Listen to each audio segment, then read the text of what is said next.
recording is back. All right, recording is in progress. So let me refresh, make sure that my YouTube went up. Yep, my YouTube went up. And yep, we are good to go. All right, perfect. All right, so the last time we left off, you guys managed to calm the stone basilisk. Was it a stone? It was a sand. Sand. Just sand basilisk, and convince her to leave with her eggs rather than fighting, avoiding what could have been a brutal battle between you and them. Back at the camp, Olatris negotiated with Yarno and sold him the glass staff for a hefty 35 platinum pieces, which is equivalent to about 300, what was it, 350 gold? Mm-hmm. Yeah, it's 350 gold. Tori's condition worsened, and you had to give her another dose of ash cluster serum in order to hold her symptoms at bay, in which, of course, Aram became very quietly anxious and spent most of his time near her, worrying that her condition could potentially worsen. Currently, it is the morning of the 19th day of your expedition. The wind is billowing, the heat has set in, and Yarno stands nearby as he notices that you guys awaken. Clark chimes in with, "Oh, good morning. Hey, come on and get some food. We got an important meeting soon." You guys can smell the scent of cake in the air, along with some salted meats being cooked and an assortment of other things. What would you guys like to do? As you guys look up and around, let me see. Let me go ahead and clear the bless status effect. And then let me clear our pre-session music.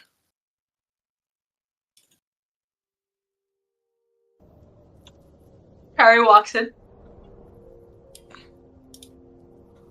I smell cake.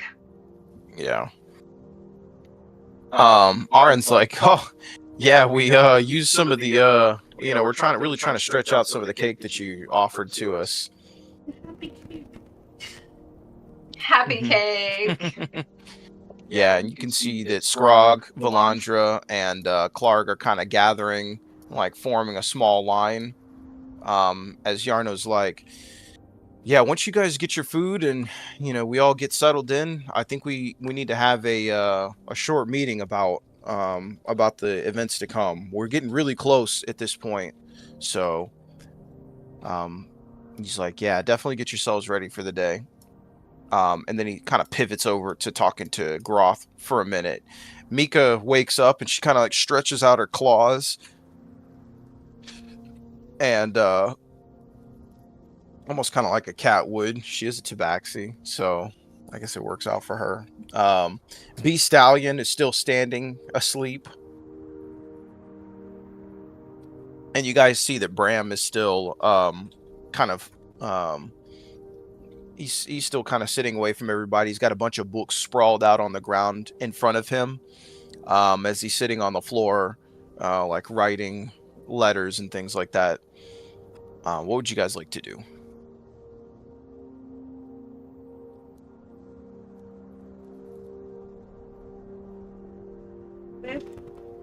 There's adventurous one.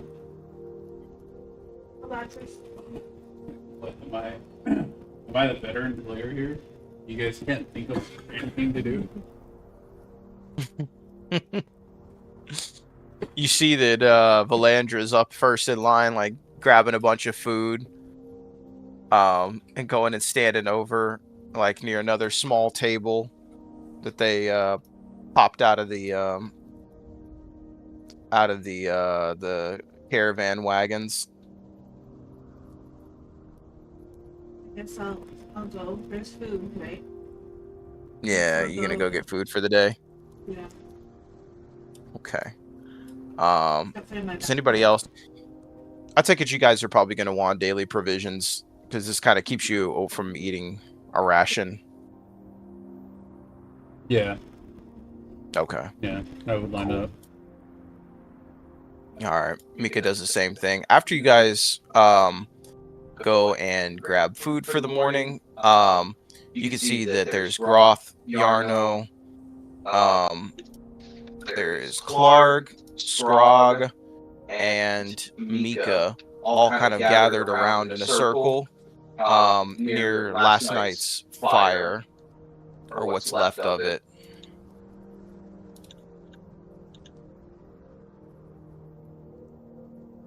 And so, B Stallion, you guys see the B Stallion's over somewhere towards the caravan grabbing apples out of a bag. As the three of you, if you want, you guys can join Valandra for breakfast and talk. Like, you could talk to people in the camp prior, or you guys can just go straight to the meeting.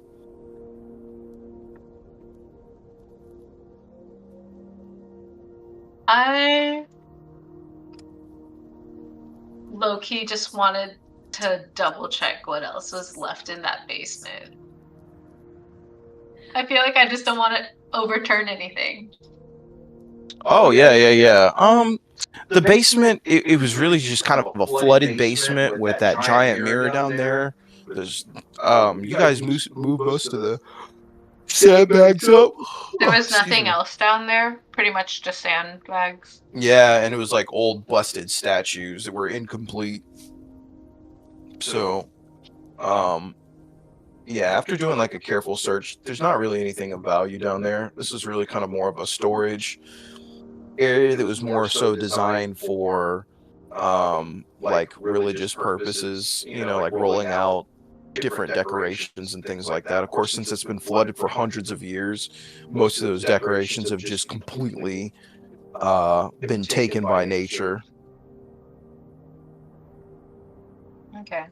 And also that brown goopy water down there just does not look very appealing to go down, you know, and stand down in if you don't have to do so. Mm-hmm. Then can I inspect the middle pillar? Yeah. Is there sure. anything special there? I just wanted to. It's I never got a chance to like look into it. Yeah. It's a load-bearing pillar for the temple. So essentially, it basically just helps keep the temple itself standing up. You see that there's like several archways as you like look up towards the roof that help support the weight of the tower so that it doesn't come crumbling down. But if this pillar were to be destroyed somehow, it would probably make the entire temple collapse. Okay. I feel like Kyra's just gonna keep stretching, you know, getting his like morning blood circulation. Yeah. And then make his way to the meeting. Okay. Yeah, you see that Aaron and Tori come over to the table and, you know, start eating with Dusty and Valandra. The three of you make your way over to the morning meeting, and Yarno's like, all right, now that we got everybody, let's discuss the events of the day. So, as you all know, we are in the last and final zone before the Great Ascent. Groth, if you'd like to take this, you know, take this next one. And Groth kind of like clears his throat and he's like, all right, so when we get to the Ascent, we're going to change the way we're going to do business here is going to be a little bit different. I'm going to accompany the three of you, and then everyone else is going to take the rear party, essentially. So I'll be with, you know, Elatris, Zumeo, or not Zumeo, sorry, Cowrie, and Riona. He's like, sorry.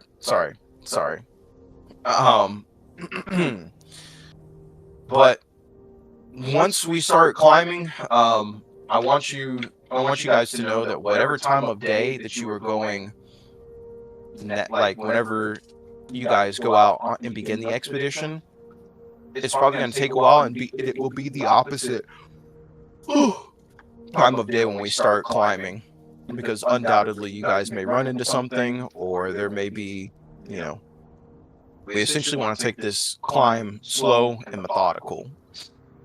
And so essentially from DM to players, whatever time of day that you go on the expedition, the opposite time of day is going to be for the climb. So if you guys want to climb during the day, then you should travel at night, and vice versa. Or you guys can wait it out. But the time that you guys spend climbing is most likely going to be, you know, shortly after you guys get to the end of the expedition. There'll essentially be like a long rest, and then you guys immediately will start climbing. Anyways, breaking back into the game, and Yarno's like, I'd like to try to get up there once we get to the ascent. We want to try to clear it as quickly as possible, because obviously the weather can become bad really quickly. You know, there are earthquakes out here which could be potentially deadly, so we don't want to linger for too long. Not to mention, I don't know if you guys have noticed it, but there is arcane, you know, there is a thick arcane presence here, which means, you know, there are potential like long-term effects from exposure. But I don't want to go too deep into the weeds on that. And Scrog kind of like raises his hand and he's like, well, once we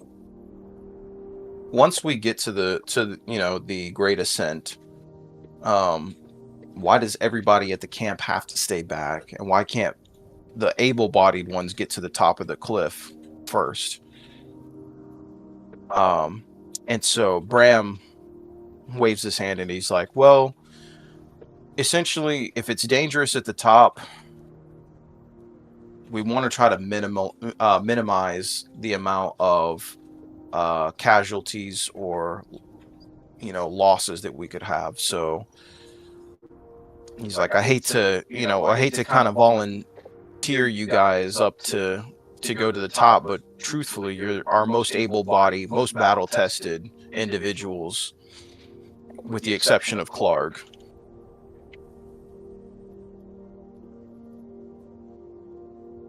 So, but you guys will have Groth, and Groth's like, Groth kind of chimes in. He's like, and, you know, I know we haven't fought together much, but, you know, I am equally as capable as anyone else here. So, that being said, and Yarno goes back to speaking again. He's like, right. So, that being said, who do you guys want to take with you into this last expedition? You could take Mika with you again, but you have the choice between Scrog and Clark.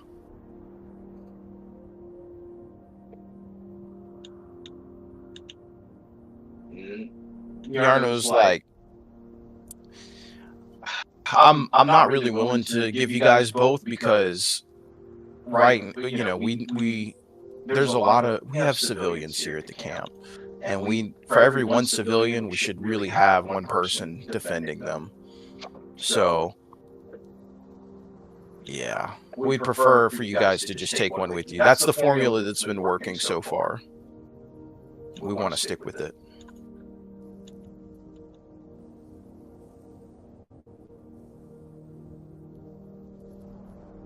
So it's Mika and then either Groth or Clark that we can take? Correct. Yeah. And I said we take Groth. Scrog. My bad. Scrog or Clark. Yeah, my bad. Groth is not. Groth will be... He will be the one that you guys go with on the Great Ascent. Okay, so then we take Mika and Scrog. Yarno's like, again, I would love to try to let you guys go with two, but really right now the formula's been you guys take one with you, and that's what's been working. So let's stick with one. So either Mika or Scrog. Oh, then we stick with what's been working for us best, and that's going to be Mika. Fair enough. All right. Well, Mika, you see Mika's like kind of sitting there, like you can't tell on her face that she's happy because she keeps a serious face, but you can tell by her tail is like kind of whipping from side to side once you choose her again. She's like, very well. But you guys know from spending enough time when Mika's happy, her tail is just kind of like moving about on its own almost. So, without showing too much emotion, she is quietly joyful. And Scrog's like, okay, well, I guess we'll see you guys whenever we go up, whenever we do the ascent. Anyways, okay, so after you guys have eaten, after you guys are provisioned up, is there anything you guys want to do at camp before you leave? B-Stallion kind of clomps back over and sheepishly wants to join the meeting, but there's so many humans standing around that B-Stallion, you can tell B-Stallion is kind of like being a little standoffish, like, Mom? I'm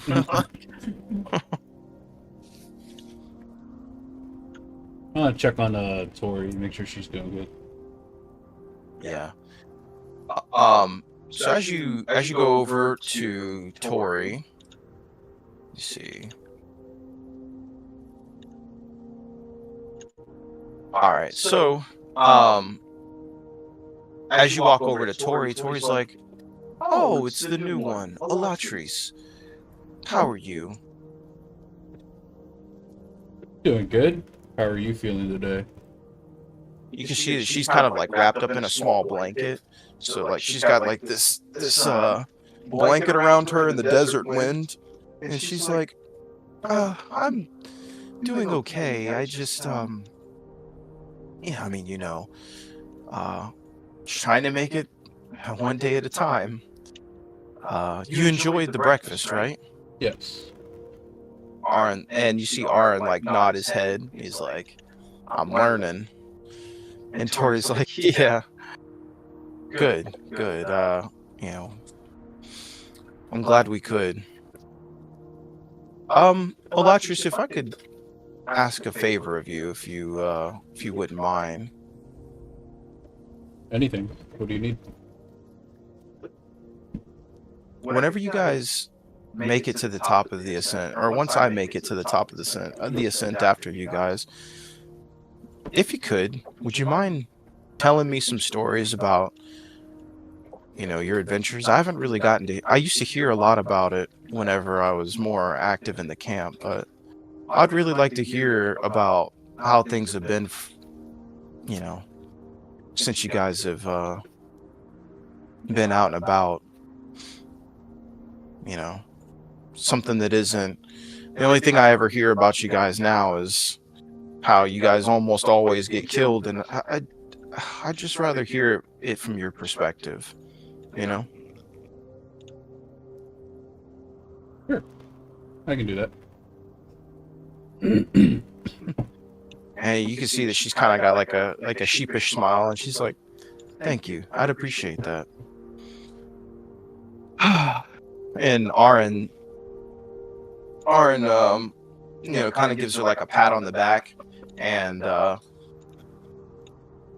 she's quiet for a second. She's like, "Oh, also, was there anything that you wanted from me?"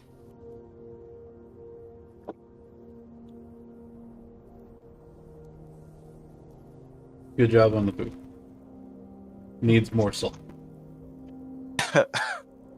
No, it doesn't need more salt. She's like, that all that salt is gonna make you guys really thirsty. It'll dehydrate you faster.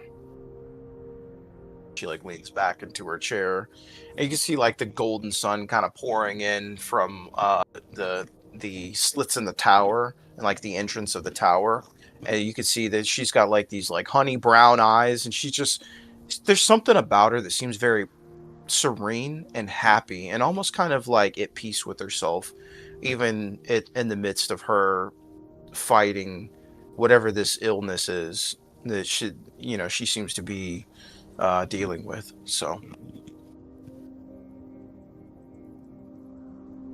you can't quite put your finger on what it is, but Olatris, but Coriona, you would know that after being in Zelbros, when she spoke to Edrin, the like that old ex cleric, that after kind of listening to his outlook on things and hearing about his new not new, but hearing about some of the teachings that he had, that she seems a lot more at peace with her situation than what you remember from when she first got sick. So, with that being said, yeah, it's still relatively early in the morning. It's probably a little bit after like maybe 7 or 8 a.m. What time of day would you guys like to travel at? Would you like to travel during the day or the night? Because I forgot to ask that earlier. We can travel during the day because that's how we've been doing it so far. Okay. All right. Traveling during the day. Interesting. All right.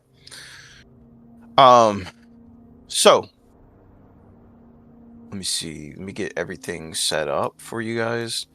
Is there any kind of preparations that you guys want to do before you leave? You see that Mika's kind of standing out near the front of the door, like kind of looking off into the desert expanse in front of her.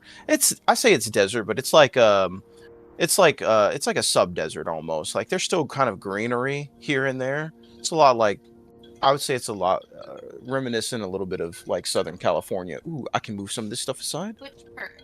I'll take this one. Okay. What is this? Is this Yes. Oh, okay. Thank you. Okay. What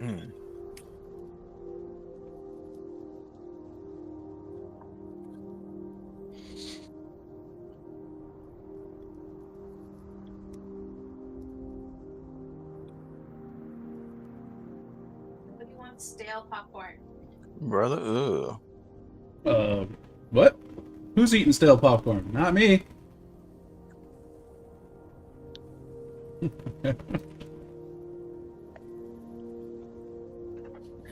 She made it for me last night, and I was in the like middle of streaming, and I didn't get a chance to finish it last night. Hey, it's still good.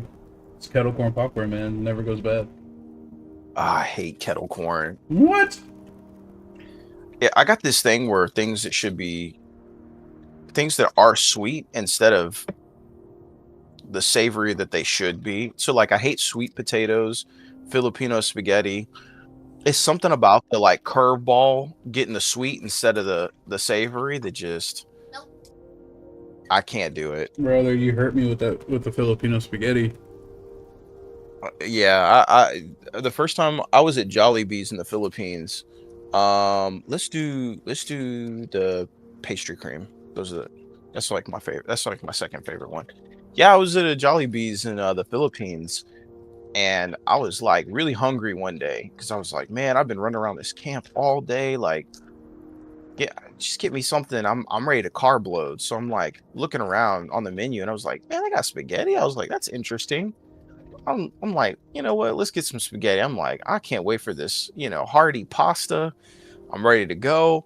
I dig into it, and I'm telling you, it was like pancake syrup on the top of it, and I spit it out. I literally spit it out and threw the whole thing away and ordered a bucket of chicken. I was so furious.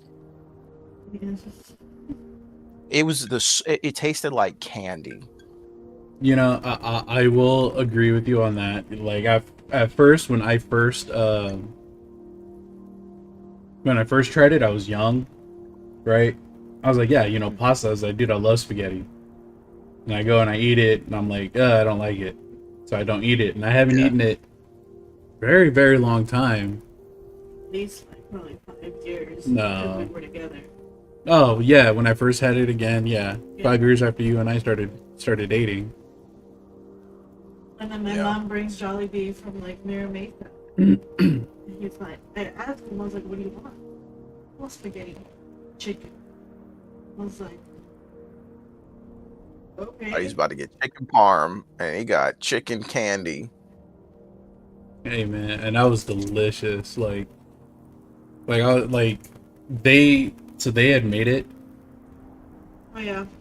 first, and then like I ate it, and I was like, no, I don't like it. I don't like it. She's like, just eat it, and I was like, all right, fine. So I ate it, and I was like, oh, this is actually really good. And then, yeah, ever since then, like anytime we go to Jollibee, it's always gotta have the spaghetti. Couldn't be me. Anyways, as you guys are kind of looking out towards Mika, Mika turns around and she comes up to you guys and she's like, you know, I've been looking around camp and something, I don't know about you, but maybe I feel a little bit off about a few individuals. She's like, we'll talk about this more when we leave. Yes? Okay. Okay. She goes back over to one of the wagons, and where she's got her stuff kind of leaning out, and you can see that she like puts on her body armor, you know, and like straps it all together. She like sheathes her short swords on both sides of her, so she's got one short sword like on her back, like on the small of her back, and she's got another short sword across her back, like facing in opposite directions, so that it and she like puts on her little arm guards that you guys are kind of accustomed to her wearing it, and then she throws the little yellow hood up with her ears, her like fluffy like panther ears coming out of the top of them, and this time she has like a pair of goggles that she puts on like kind of around her head, and so she's got like these giant like bug eye goggles. She's like, it is going to be very windy today. I have come prepared.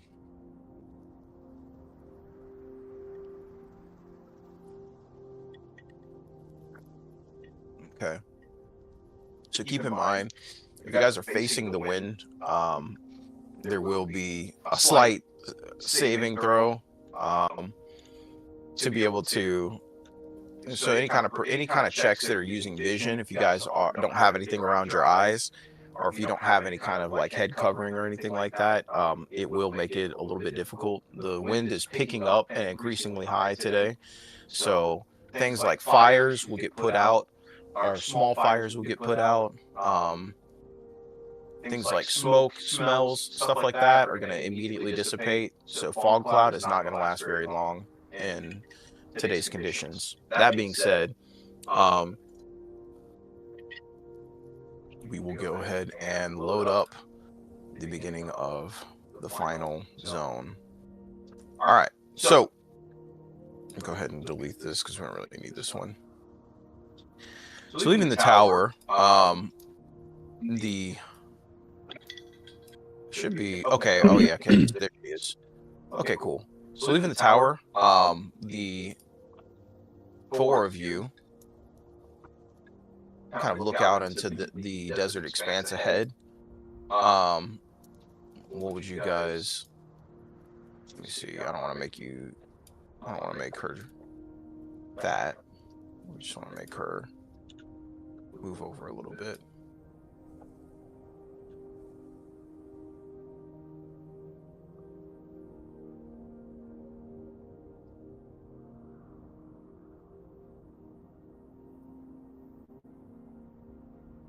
All right. What would you guys like to do?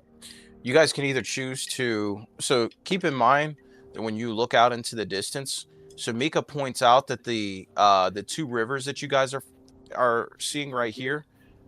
So these two rivers split off. The one that's going further north is away from your objective. This main river over on the right side leads to, as you guys like look out, you can see that the like the way the valley is shaped, oops, without all the extra stuff, you could see that there's a small waterfall coming from it, and that the main river that you guys see right here is what leads out to Deadstone Cleft. And so she goes, so according to the map that we looked at, that is where we need to be for the final ascent.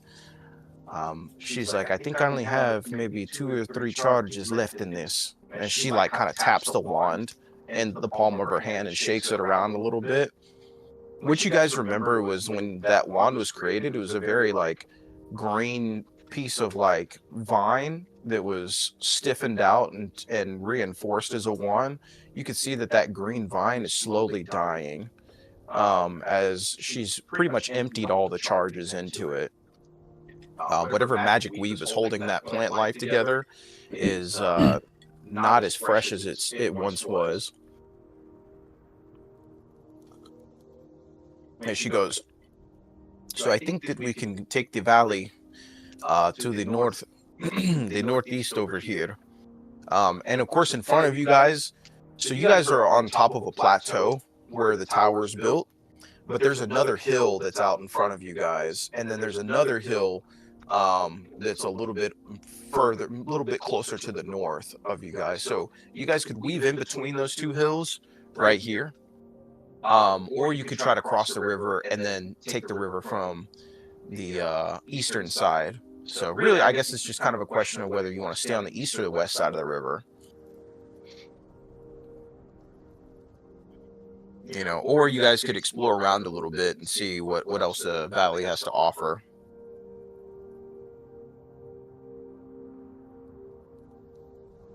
Able to make more.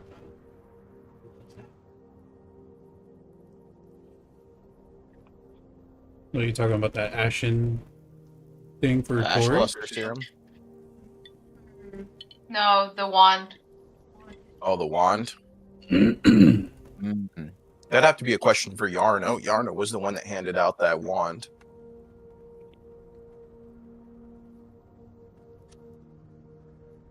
I mean, if You it's- haven't left camp officially yet, so you guys can always just walk back into the tower. The mountain on the left. Like, You talking about this one? no, left. The gray one. Oh, this mountain in the picture. Yeah, Right. yeah. That's Deadstone Cleft. Okay, and then can we tell which direction the wind is really heavily blowing? Directly ahead of you. So all that mist that you see on the top of the mountain, that mist is billowing directly over top that mountain. So Okay, so it's the mist is heavier on the west side. the mist would be heavier on the north end of that mountain. So on the other side of that mountain. So if you guys are looking, this picture right here is you guys looking from the northeast.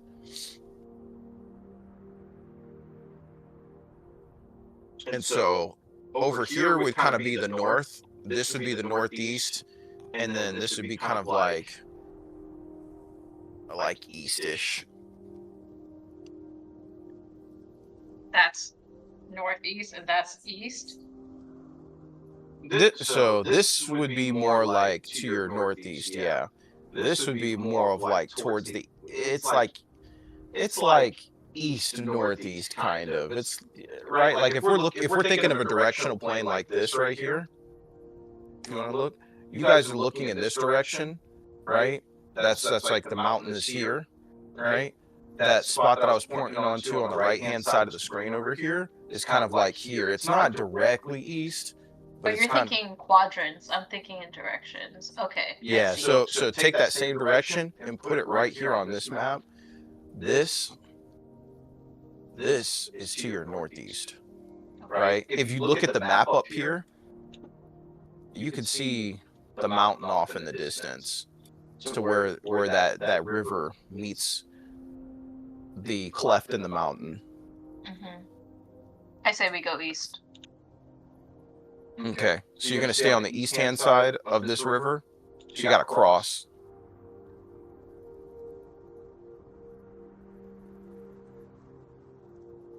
Is that what you guys want to do? You want to cross the river? Does it look like it's really far? Like, is the river wide? The river, I would say, is about certain points can be anywhere from like. Let me think. I'm trying to think about how far this is. Let's see.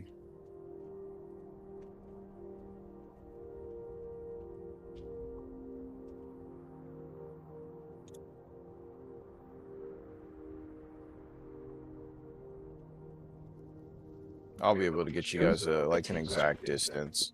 You want more? I know there's more. I know there's more downstairs. Oh, this is it. I mean, you can scrape the. So you're not gonna get mad if I finish it? So in total, this distance that you guys are gonna have to travel is gonna be somewhere around like 20-ish miles. Harry's already looking at that mountain, and he's like,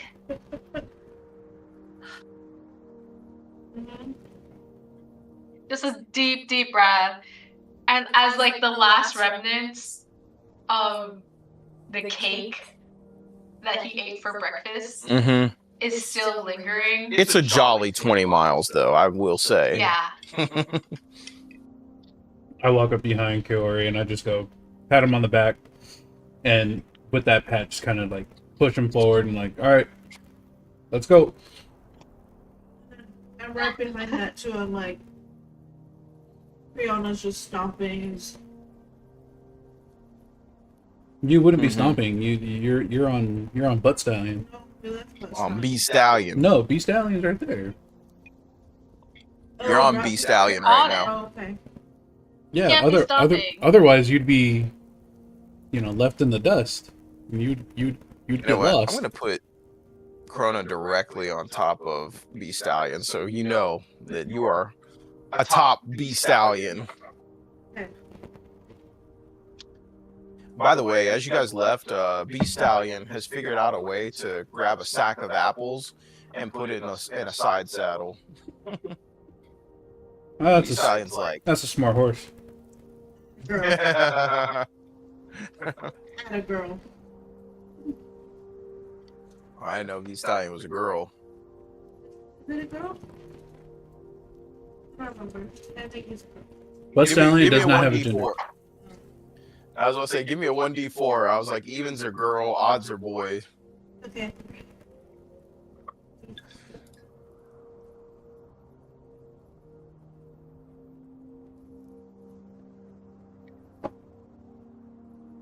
Oh. 2. Even it is a girl. B Stallion is a girl. Nobody checked. So, yeah, B Stallion. She got herself some apples and she is ready to go. All right. So, Mika's like, well, no time like the present to start walking. And she begins walking. So you guys can either climb over the first hill or you guys can go around it. What would you guys like to do in terms of this first area? I would say climb it and get a bit of a height advantage. Yeah, there's a steep pathway. So let me get a acrobatics or athletics check from everybody. And this one will be a 7. It's not incredibly difficult, but it will require a little bit of climbing. For B Stallion, we're just gonna roll with it. 13. 13? Okay. 13, 5, Got and 5. Wow. Okay. So the two of you are having difficulty climbing up this area. If And there's Kyrie's just like, wow, what a magnificent mountain. Yeah. Let me see. So after climbing for a little bit, give me a 1d6 for the two of you guys.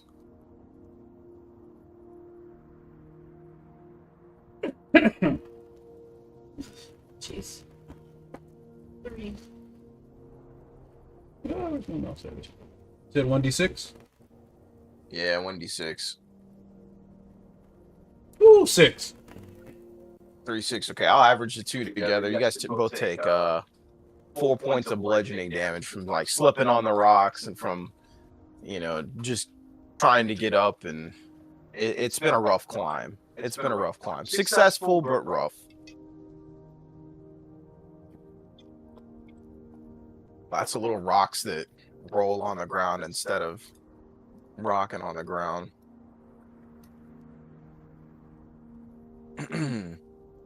Okay. You guys make it to the top of this plateau. You take 4 points of bludgeoning damage.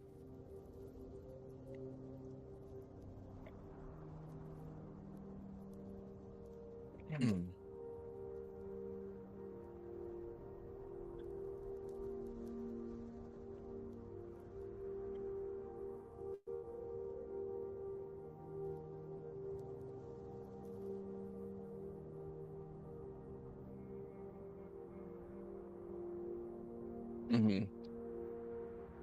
Also, when you get a chance, give me a D20 on Arcana check, because you guys are kind of entering into the area where the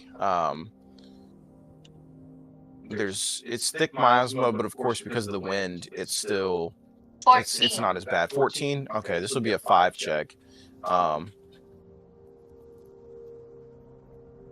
24. You don't have advantage, so you just click on Arcana. Yeah.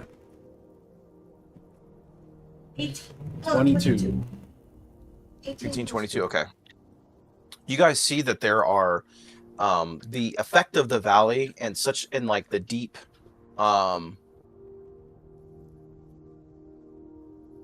you could feel like the some of the illusory effects of the valley trying to set in. So like when you guys look over into the river looks dry one minute, and then you could see that the river's flowing another.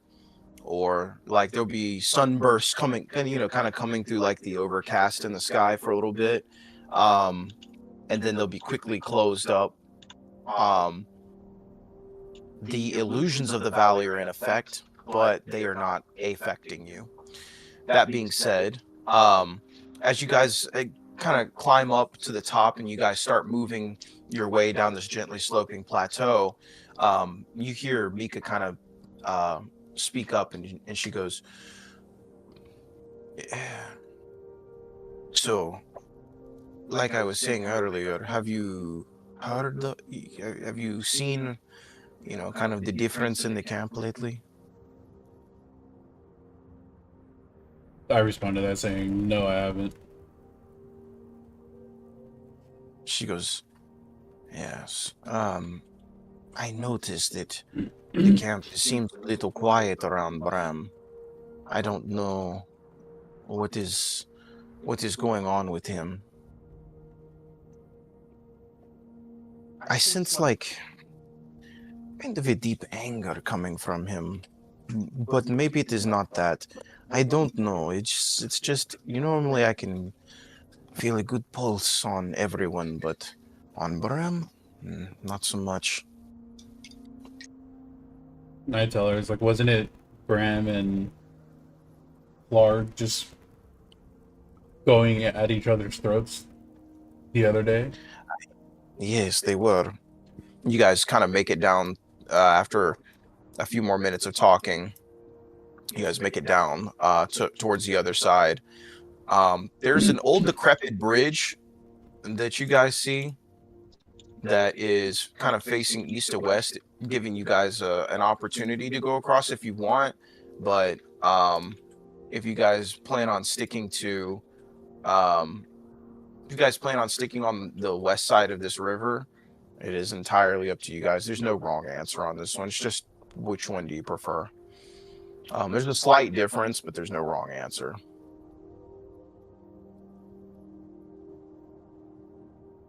I would say look at the logical conclusion of what you're going towards and make your decision based off of that.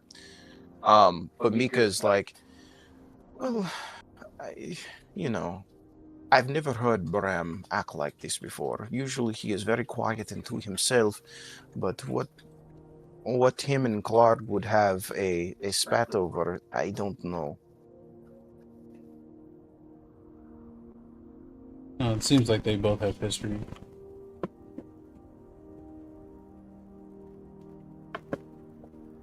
And I will make my way across the bridge. Okay. As you make your way across the bridge, you notice that the bridge is a little bit rickety, but nothing. It's well built. It's a stone bridge. It's just it has many cracks in it from years and years and years of being weathered and worn. So as you guys get over to the other side, she's like, I don't know. Bram seems like a little eager to kill the raid. Remember the raiders that we killed? Yeah. He was a little eager. And the fact that he was willing to slander Clark so much, you guys continue kind of walking across the side of the bank. Do you guys want to reach like the high ground on one of these hills, or do you guys want to, or do you guys just want to stay on the bank of the river? It's up to you. You can keep the low ground near the river, or you can take the high ground on the hills. Am I able to like to look around and see what see if I see anything while we're carrying on this conversation with Mika? Yeah. Go ahead and give me a perception check. You'll need a 12 on this one. Oh, 10. 10? Okay.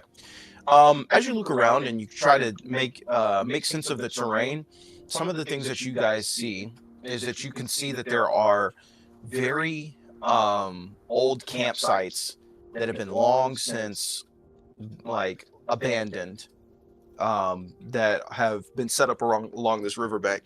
So like there's things like evidence of like, excuse me, there's like metal fishing rods that have been set up. There's like net traps that have been completely dried out, like dry rotted. There are like tents that have been long since abandoned. You guys come across a skeleton or two. It looks like at some point there was a large group of people who have camped out in this particular area near the river. And that the positioning of the skeletons doesn't really make a lot of sense to you, other than that they all happen to be laying down like near bedrolls and things like that. But the bones don't really look disturbed. It doesn't look like they were like struggling or fighting. It looks like maybe something happened and people in the camp maybe picked up and left some time ago. You can't quite put your finger on what it is, but it looks like whatever happened, whatever settlement had happened here happened, many, many, many years ago.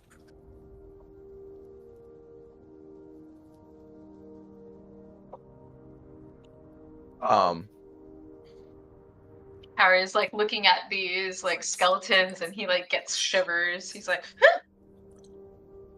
Yeah, I'll tell you what. If you guys want to examine the skeletons, you absolutely can. It'll just be a medicine check if you want to try to determine what their cause of death is potentially. Yeah, I think Kari's just like scared, but like he just like looks at it and he's like, he is curious. Mm-hmm. Yeah, Okay. So medicine check. I'll do it too. Give me a medicine check. 4. He doesn't know anything. 4? Mm-hmm. 11. Mm-hmm. Okay. Let me see. Between a 4 and an 11,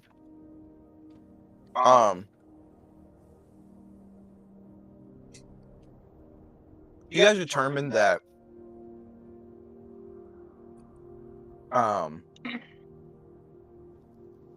these people in particular based on the fact that there isn't really signs of struggle, and there's no signs of like, like there's no cuts that go down to the bone, that whatever happened to these individuals probably impacted them slowly and over time. So whatever killed them here, be it poison, old age, sickness, it was probably more of a peaceful death, given the fact that they don't look like they were they're not brandishing weapons.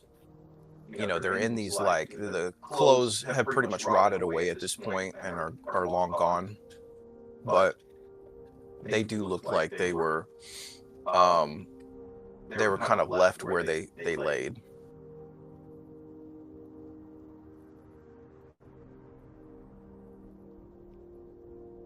Anyways, as Mika's kind of helping you guys continue this, she's like, another thing that bothers me about him is that his body language never quite matches his words.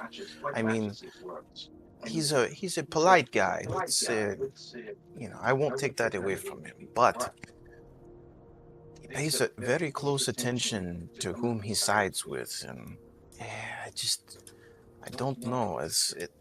Shouldn't he see himself as one of us, not an individual amongst a group of people? This is why I have more respect for Yarno and Clark than Bram. And she continues walking as you guys are kind of going up this riverbank. Let me see. So yeah, as you guys are going up the riverbank, you notice a few more interesting things. You can see that there are, as you guys are getting closer, the wind is lessening, and you guys start to notice deer. As you guys are getting closer to the mountain, you could feel the mist still coming off of the mountain, so there is a bit of humidity that's coming in, that's reaching you guys that you didn't previously feel. But that mist from the mountain is directly kind of floating overhead. Also, can I get a Constitution saving throw from all four of you, or for all three of you? And then can somebody give me one for B Stallion? 19. 19, okay. Carrie's perfectly fine. For B Stallion, I would just roll a d20. So that's 17 for me, 15 for KK, Kaori's a 19, and then for B Stallion, 10. Okay. As you notice that, as Mika's talking, she begins to kind of cough a little bit, and like looks up, and she's like, "Ugh, I got this nasty taste in my mouth too." And she begins walking a little bit more. She coughs a couple more times. As she continues walking, and she's like, and the other thing that bothers me, he shows so little concern for Tori and Aaron. Even when Zameo died, did you even notice that he wasn't even at the funeral? I didn't, because I wasn't there.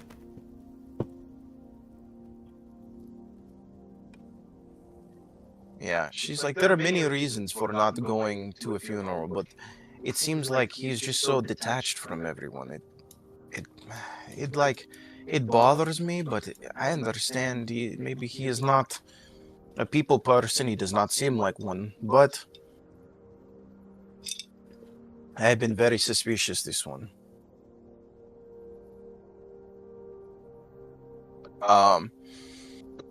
I think so. Kyrie's gonna go up to Mika, and he goes, "Hey, Would you like us to Mika. talk to him?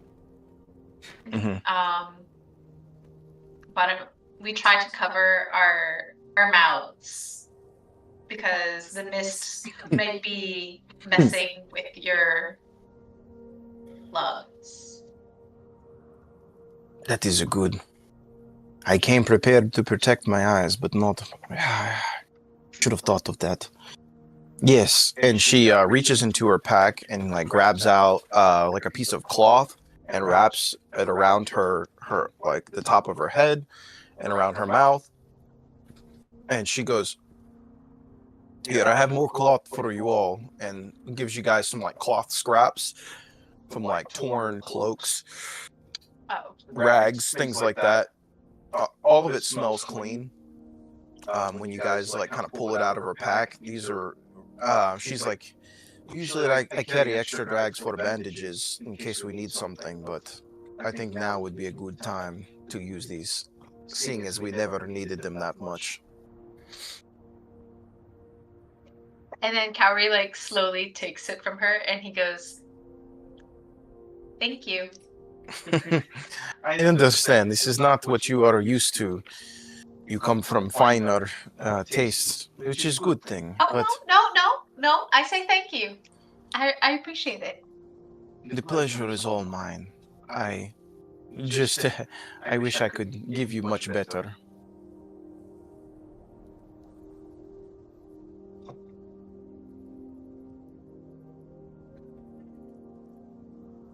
As you guys are, as you guys get closer, the wind all but stops. And at this point, you guys can feel some of the ooh, excuse me, hold on a second. Oh, bless you. Ooh, excuse me.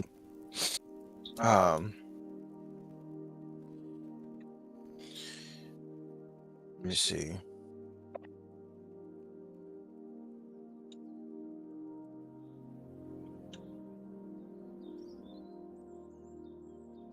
Let me see.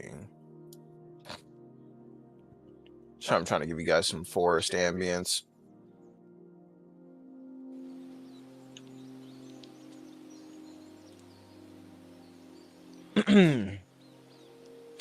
As you guys start to reach more of a more of a forest atmosphere, you guys notice that there are birds, there are deer, trees, plants. It gets much greener as you guys reach this area. You feel the humidity begin to kind of set in. Also, you guys can kind of there's a slight smell in the air that smells almost like something like. Actually, can I get a history check from everybody? Or history or nature? You can roll either one. Just let me know which one you're using and which one. I used history and I got Okay. a 2. History 12, 10? sorry, 12. Okay. I used history and I got a 6. I used nature, I got a 6? 10. Don't you have Okay, advantage on okay. nature? No, you don't. Not quite. She has proficiency with it, if I'm not mistaken. Okay, so as you guys are enter this part of like this green forest, one of the things that immediately reach out to you is that there is a slight like metallic smell in the air. Normally, you would think that it would be like something like sulfur. But this comes off as distinctly different, and it's not quite any particular one thing that smells, but it is something in the air that smells metallic. Perhaps it's from the mountain, perhaps it's from somewhere else. But what you guys happen to notice is that there's a kind of a warm, radiant feel throughout the forest. You guys are in the presence of something. And when I say radiant, I say it as if it were like a elemental effect, like, fire, ice, thunder, right? It's a type. Radiant, as you guys know, is a type of damage in the game, but there is something that's slightly radiant in the forest, in nature. Sorry, something radiant in nature that is a presence throughout the forest here. Of course, you guys don't know what it is.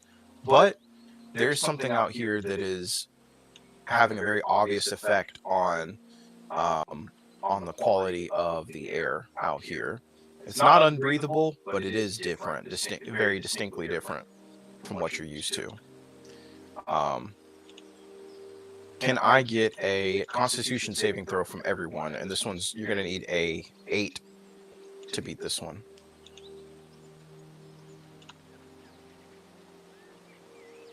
Ah! 7. 6 or no, 5 for me, 6 for KK. Oh man. Okay. So you guys immediately feel the same effects that Mika is feeling, and of course Mika gets a 12. So you guys feel that there is that metallic smell becomes a metallic taste, and that metallic taste feels like you can feel the hot sensation from the forest begin to kind of envelop you. Everybody takes 1 point of radiant damage, just a single point. As you guys begin moving throughout the forest, Mika so Mika goes, and the last thing, he seems so interested in what the party is learning, right? Every time we go back, I mean, yes, there is the brief purpose, but he seems extra interested in the things that we come across, specifically information, right? About how something works or where something is. Not that he is just not that he is just like a leader amongst us. Yes, there is that, but look at the difference between Yarno and him. Yarno just cares that we do the things, that we are closer to the end of the expedition. But I'm a little more interested in what we find, where it came from, how could he possibly find it. I don't like him. As you guys begin walking further, there's a bit of a fog cloud that you guys begin to come up on.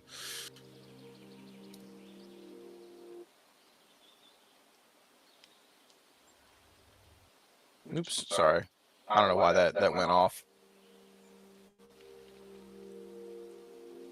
Okay.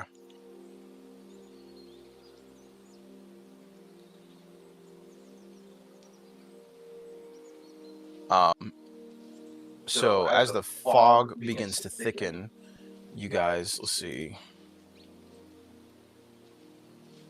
Oh, sorry. So yeah, once Mika finishes that, she goes, "Well, tell me, am I off? What do you think? Is there anything that you all notice about him?"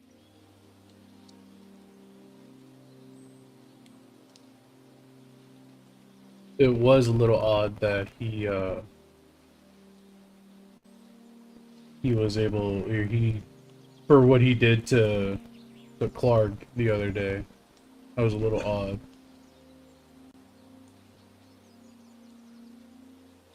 Yes, it bothers me a bit. It is uncharacteristic of him.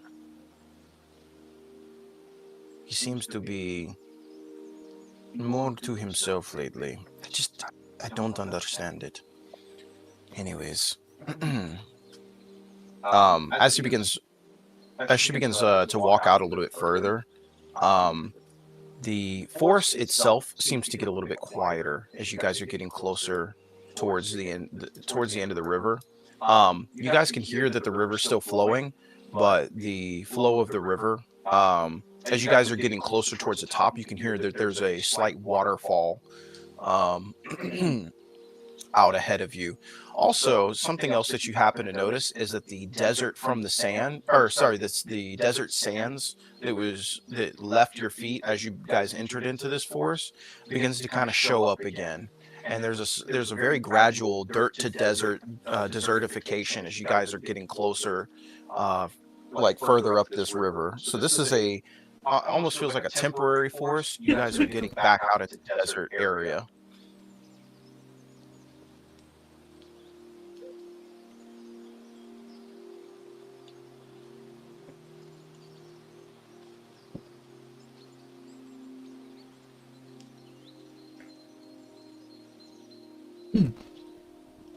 Can Cowrie make like a general investigation check of just like the general surroundings to see if there's any like Yes, because you guys are in a bit of a fog cloud, you'll make it a disadvantage, and you'll need a 11. of course it's a 4. 4. Okay. As you're looking around, while you do notice that the forest is beginning to kind of come to an end of it, there isn't any particular thing that jumps out at you as being out of the ordinary. It just seems like this is a very strange, like, biome that you guys are coming towards the end of. But as you guys continue walking, you guys finally, and this is after a few hours, after, would you guys like to take a short break and kind of like re-up on water and everything before you guys get out of this fog cloud? You could feel the fog is beginning to thin. Yeah, can we fill up on water? Like, Yeah. Can we tell if the water's like clean? Yeah, give me a nature or perception check. Ooh, 20. Nat 20? No, dirty 20. Dirty 20? Okay. So you can tell that the water that is coming from the Ember River is pure. This water is not only is pure but tastes excellent.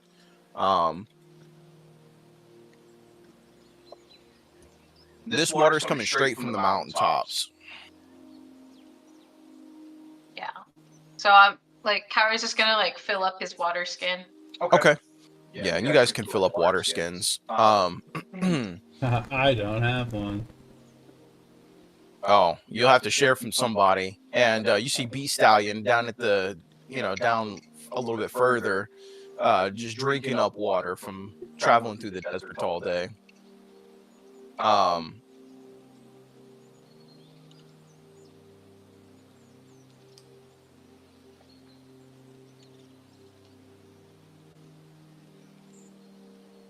And so Mika kind of sits down and she's like, I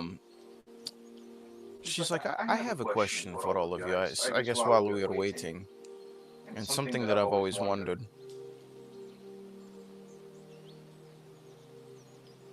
Hold on just a second. Let me get something.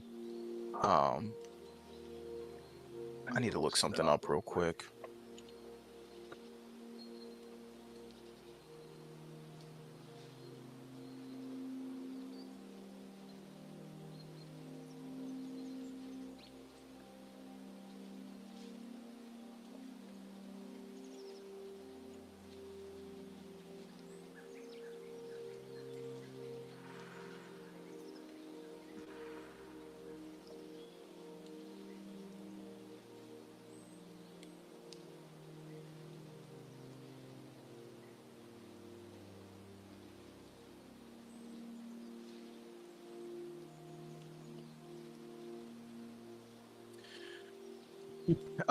Okay, so I'm gonna drop the roleplay warm-up question for today, because you guys are kind of sitting around, not a campfire, but like you guys are just kind of sitting around a small little area in the forest, right before it turns back into desert. There's a thick, dense cloud of fog around you guys, and not a lot of wildlife. And Mika's like, so the roleplay warm-up question is, what do you guys look forward to towards the end of this adventure most? What does your character look forward to upon completing this the most?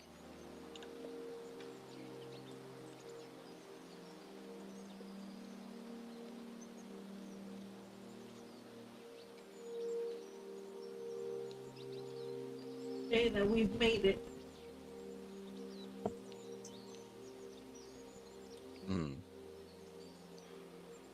Okay. Such a long journey. Okay. Go ahead and give yourself a point of inspiration. So on your character sheet, you can bring the little sun up if it doesn't already have one. Cowrie's like, a lot of things. Number 1, a nice soft bed. Number 2, a nice clean bath. Number 3, endless bread. Number 4, Bread. number 4, cashmere. Red Number knuckle, 5, baby. shampoo. Shampoos. Mika's like, I have never had shampoo before. I feel like I have a lot more fur than the rest of you, so I think shampoo would also be nice. I will. She's like, when we go back, I will definitely come and visit your family. Oh yes, you must. Oh, the finest of smell good things. And Mika starts talking, and she's like, once I used to be a guard for the caravan. You know, uh, I lived out in the desert prior to this, in the Aranak Desert, way out to the east. No, because he hears the other dog. Mm. And she's like, and she starts. You can see that she starts like eating a small snack. As B Stallion kind of like wrangles his little sack of apples and grabs one from the sack.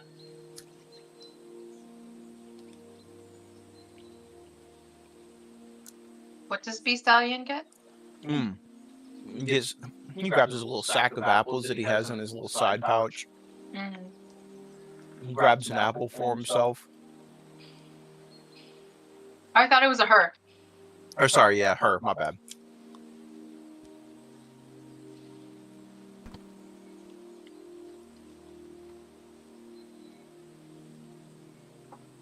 But Mika starts talking about her days as a caravan guard. And throughout like maybe the 10, 20 minutes she's talking, some of the details that you guys pick up are that it was a difficult and very stressful job for her. She was raised as a cub of like 7 or 8, and she was the youngest, but she always felt like she was the protector over her siblings. And one day, after trying to come home, the camp had been entirely picked up, and she had been basically left behind, and she couldn't tell where anybody went. There was no sign of their tracks. She learned how to be a tracker on sheer effort and willpower alone, trying to re-find her family, but she was never able to locate them again, which led her to needing money. So she became a caravan guard for a while, learned how to use a crossbow, and that was also a very difficult and stressful job for her. And so one of the things that she would like towards the end of this adventure is that she wants a quiet night where she doesn't have to be on watch all the time. She wants to, go live in the city and to live more like Cowrie. Oh yes, to have fine garments and good shampoos to that she can lavish in, and nice baths. No more counting patrol routes, no more listening to the scrape of claws anymore, or having to listen to Bram's voice because she clearly does not like Bram. But she's just kind of laying on her back and looking up at the, through her goggles and through her face mask and everything. She's kind of just looking up at the canopy of the forest. And she goes, "Oh, and what about you, Orolatris?"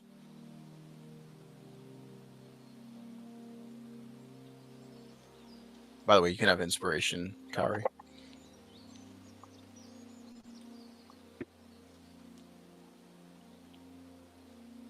Bellatrix looks forward to nothing, because everything has already been taken away from him. Mm. There's nothing. Yeah. There's nothing for me to look forward to. sad. Maybe Such a sad, bad person. Mika kind of takes off her goggles for a second, and she's like, "Well,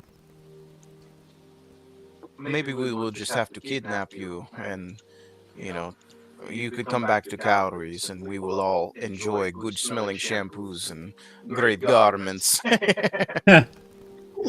As And she Kyrie's like, Sorry. mm-hmm. She's like, it sounds like we are all going to be at Cowries for a little bit. I love it. She's like, I love this lifestyle which you talk about. She goes, well, anyways, she like begins to kind of kind of reholsters her swords. Again, she's like, well, the end is not going to find itself. It looks like we need to get going. And she kind of stretches out and like stretches her claws again. Hopefully this will be fruitful. And you guys begin kind of walking back off into back through the mists. So as you guys are walking through this like misty forest. wait, you said that was a long rest, so then our radiant damage is back to. I'd say this would actually be more of a short rest, and Okay. not necessarily because it's not like you guys, but you can use your hit dice to recover HP if you'd like. Which hit dice? Whenever you click short rest, it'll give you an option to use your hit dice. Oh, here. Yeah, so you have 2 for bard, 1 for fighter. Okay.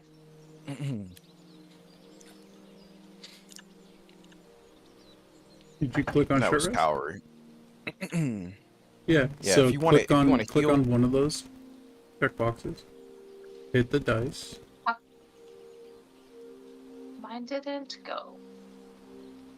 Take short rest. Confirm. Get rid of that. Oh, you're still one hit point away from being full health.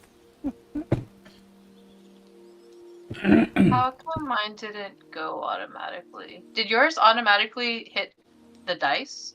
No, so when you hit the checkbox, you have to hit Yeah. you have to hit the dice that shows up underneath it. Well, I did not have any dice showing up underneath it. It just has a box. So I click short rest, and then I see the little checkbox. I click the checkbox. And then short rest.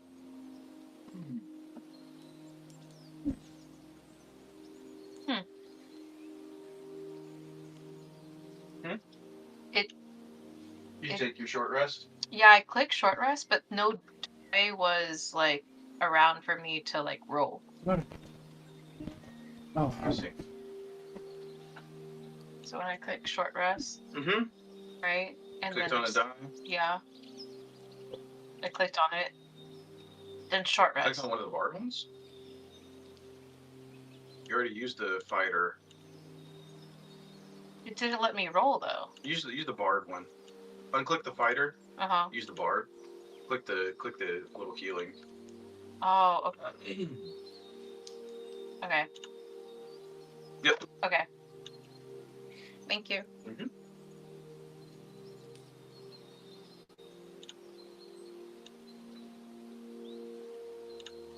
Okay. All right. So, let's see.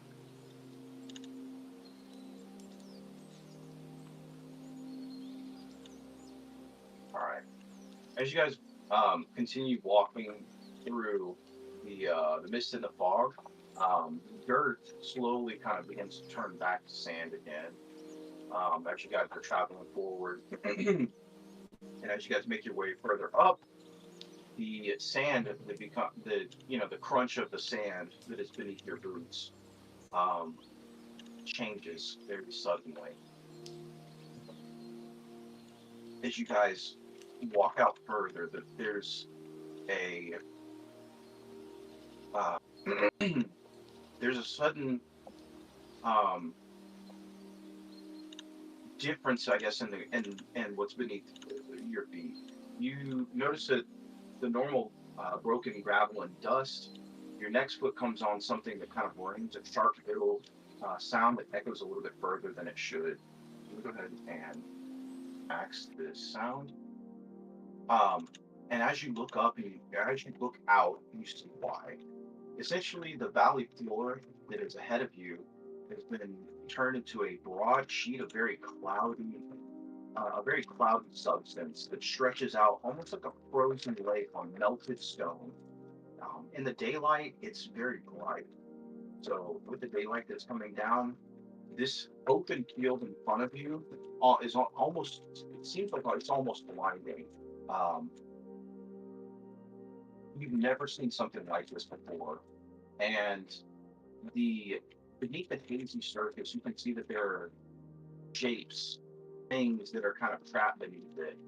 There's curved lines that look like, um, you know, maybe something like really sophisticated wagon wheels or iron beams that are kind of warped into one another.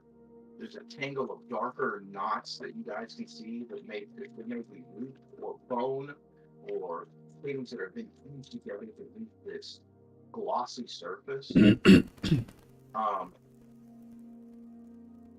you catch a clear patch as you guys are kind of scanning out, and you see that there are broken struts that look like almost kind of like a cage has been formed, um, preserved, almost as if in amber, but it looks kind of glassy to the touch. Um, as you guys are kind of slowly stepping out, Mika's like, hold up. You guys are making so the sounds beneath you are kind of like tink, tink, tink.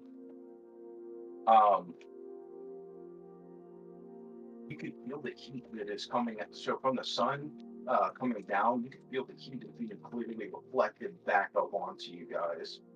The heat becomes great and almost intense. And Mika's like, what is this?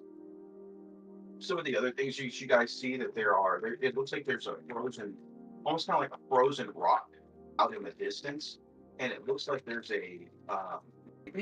almost kind of like something that looks crab-like, kind of stuck in this glossy surface, but it looks so white and fused over into the ground that it looks like it's almost unrecognizable. If you didn't know what a crab was, you wouldn't even know what you're looking at. Off in the distance, you guys see that there are giant webs that are look like maybe spiders have inhabited this area some time ago on this like clean plane of like a glassy surface. And on that note, Gus, your mic is muted. Oh no!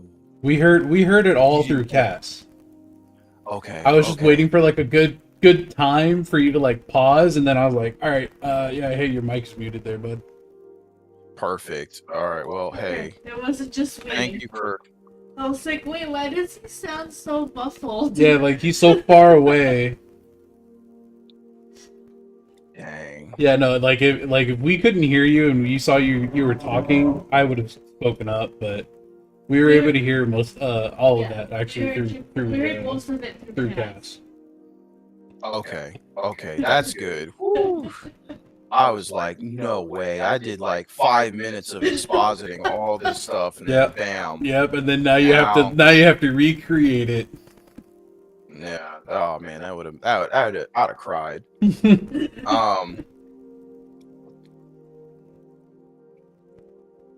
So yeah, so Mika's like, she's like, we can either go through this or we can find a way around this. I leave the decision to you.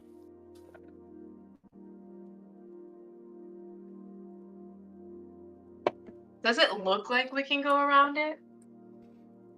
You look over to your left and to your right. I mean, maybe there's an expanse where you can climb over the top of it. Sure.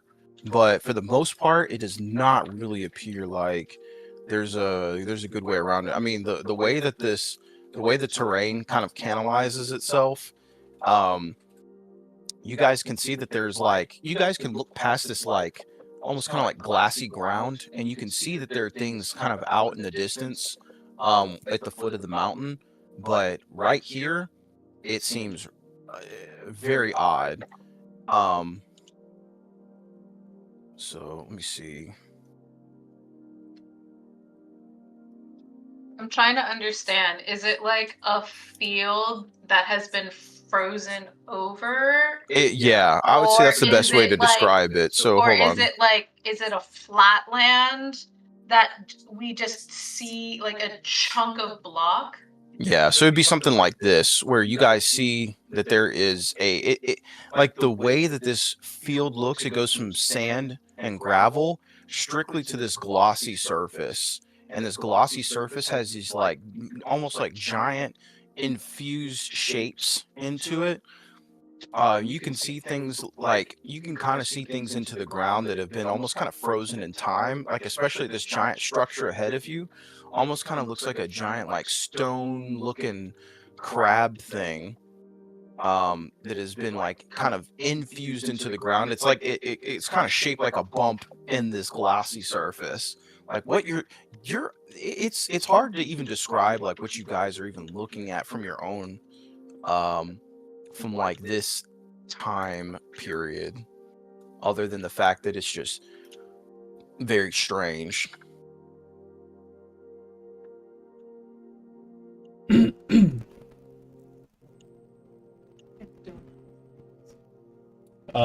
Can I use my Hunter's Bane to see if there's Fae Fiend or Undead? Yeah, hold on a second. I'm gonna add some, because there is like slight fog clouding. I'm just gonna add some stuff in here that kind of makes it a little bit more. Yeah. Your Hunter's Bane would give you to search for Fae Fiend or Undead. You would not sense anything from that particular attribute of yours.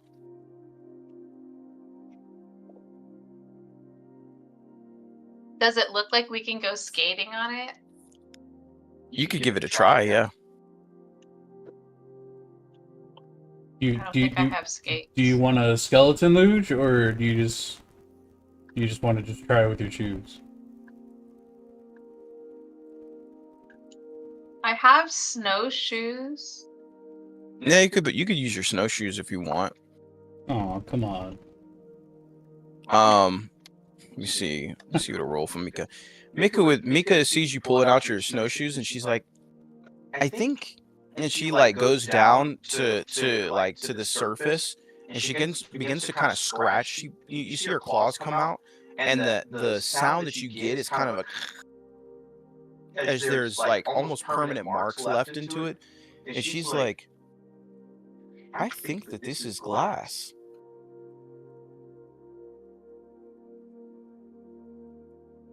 I will take. And she looks Can out. you slam it? Can I get? Yeah.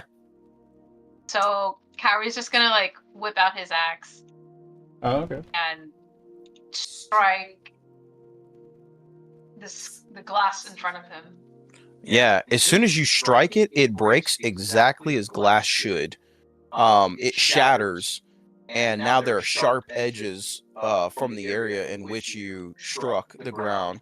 Down beneath this glass surface,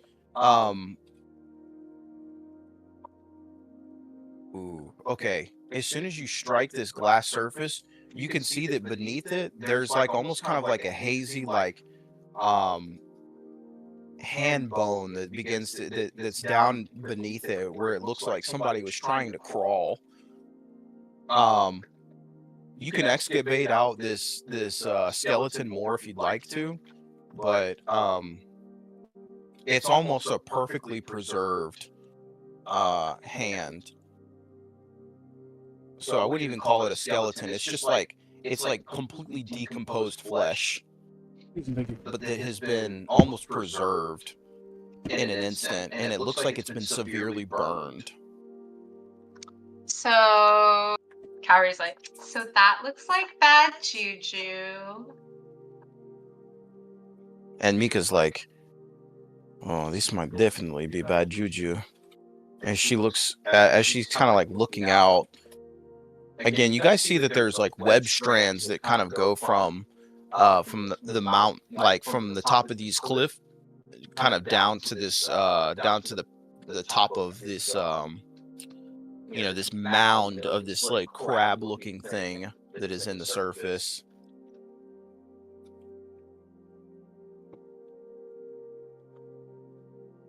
What would you guys like to do? I'm gonna walk towards the crab. Okay. As you kind of walk towards the crab, when you step onto this glass, it feels smooth. But as you begin walking, there doesn't feel like there's a particular grip on the surface, which kind of confirms to your character like this actually is glass that you're walking on. As you walk out to the crab, you can see that they're like that the webs begin to tingle a little bit. Give me a perception check.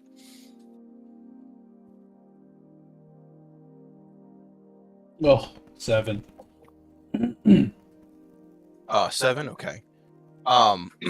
As you look around, hold on, let me see. Let me get it. Okay. As you begin to look around, you notice that some of these foggy areas, the fog can be cleared. So there's not, it's not like, if you guys have anything to help kind of deal with foggy areas, and you know, of course, because of like the slight winds, the fog is going to kind of billow up to the northeast. So you guys can either wait it out, or you know, I'll give you guys a little bit more freedom.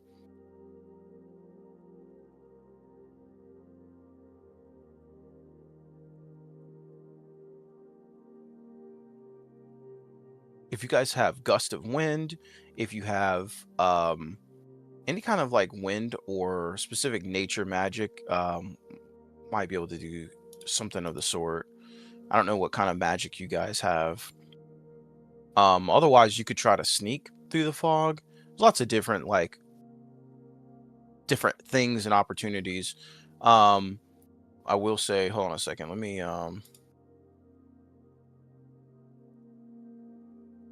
Thunderwave. You could use Thunderwave if you like. And then what I'm gonna do is I'm gonna try to depict some of the webbing that you guys see. So there'd be webbing from here all the way down to here, and there would be some webbing over on the other side that you guys can see. And then you think, based on what you're seeing through this thing, that there might be some webbing that's like kind of across the ground that reaches up towards one of the other structures on the far side. Can I get a perception check from everyone? Yeah, I'll roll for you.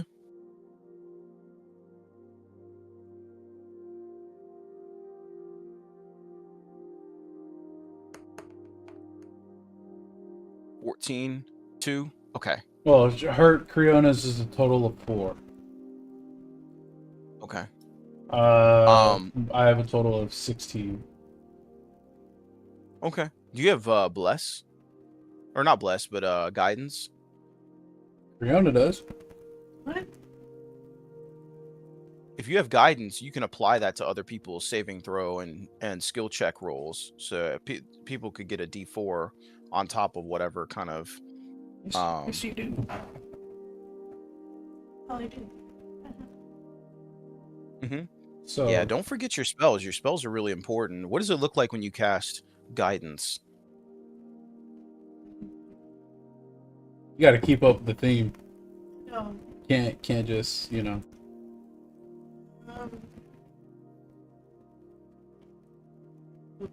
Just shoots out. It's just all right. Yeah. So as you grant guidance, who do you want to grant guidance to on their check? You want 3? I'm gonna give you 1. So you gotta pick one person. To Elatris. Since he was right there, Okay. right by that. So Latris, if you want to get a D4 on the end of your guidance check, and let me see, Mika's gonna get a 17 plus 5, which is gonna give her a 22.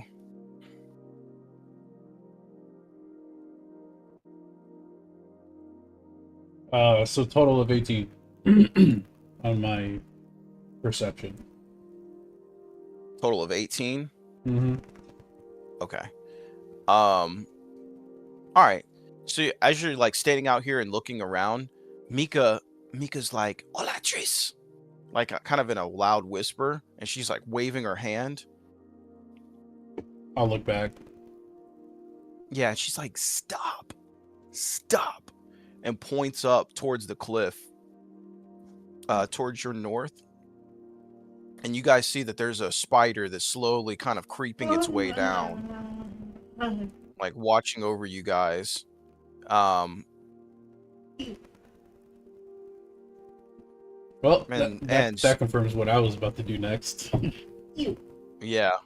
So as you're standing there, what would you guys like to do? You're looking at the spider. It's looking back at you. Run! Just kidding.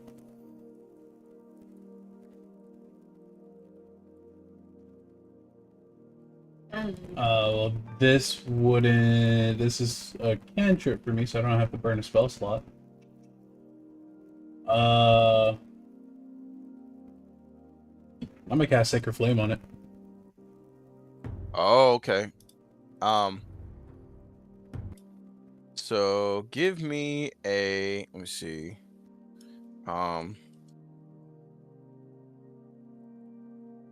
So give me. Let me see. He's got to make a saving throw, correct? Yeah, DC 13. All right. Tell you what. I'm gonna have everybody roll for initiative. Yeah, buddy. Initiative is gonna be right next to your armor class on your character sheet here. Oh, okay. So you should be that +1. If you click on the +1, it'll roll it for you. And then I got to get a roll for Bee Stallion. Can somebody give me a roll for Bee Stallion? Should be the handler. Yeah. Yeah. 10. Okay. 10. All right. 5 for KK, 10 for Beast. And 22 for me. Oh, 8.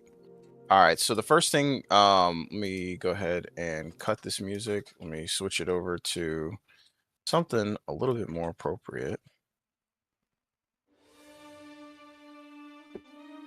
I don't know if I want this. You know what? We'll roll with it this time. Actually, let me see. Let me see if I got anything else.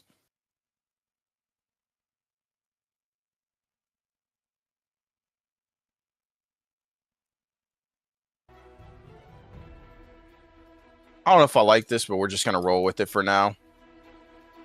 Okay. You turn around and you cast Sacred Flame. What does it look like when you cast Sacred Flame? It looks like I put my hand out, gripping onto my Holy symbol.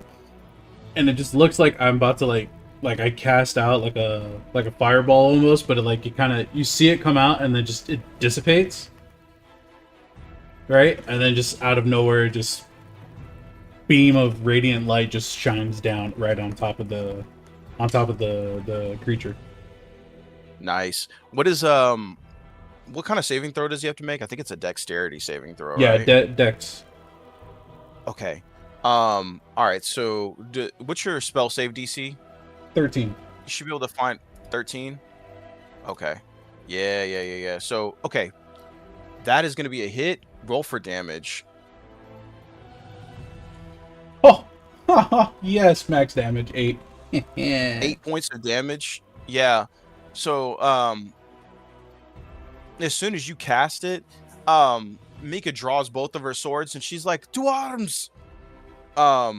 and we immediately are going to start combat here. So, upon it taking 8 points of damage, this spider kind of recoils and immediately starts running down the mountain. So, or down this cliff facing. So 10, 20, 30, oops, 10, 20, wait, 5, 10, 15, 20, 25. So it's gonna meet you right at the end, like right where you stand. better run And back. it is gonna make a, yeah, it's gonna make a bite attack. Does a 12 hit you? 12 misses. All right, so it's gonna so it comes up with its great fangs, and you could hear it like make like a as it comes immediately down into this glassy field. As they both they're not able to crack the glass, but they both kind of like bounce off of it almost as this thing tries to bite you. It completely misses. And Mika pulls out both of her short swords and she begins running up and she's like, no. Let me see. Mika is going to make her, let me see. She's going to make her attacks. Oh, what did Mika get? So she rolled I think a 20. So 19 is going to hit. She's going to deal 8 points of slashing damage. Then the second one, she rolls a 24, which is a hit, and deal 7 points of damage. So 8, 7, so that's 15 total damage. This giant spider has been pretty severely injured. All right. Let's see. Up next is Bee Stallion.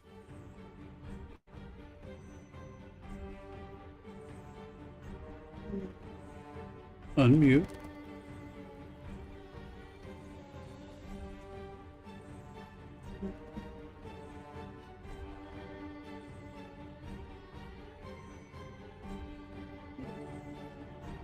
Yeah, I don't know. I don't think he can attack. Okay. How far? He can stomp. Well, we don't have a sheet for him. I think you do actually, because I have him incorporated like in my the combat encounter thing. So he basically just gets his own random roll. So I'm assuming the Bee Stallion can move around for you. He could be your movement for Creona. So where do you want to? So on your off turn, you can position yourself however you want.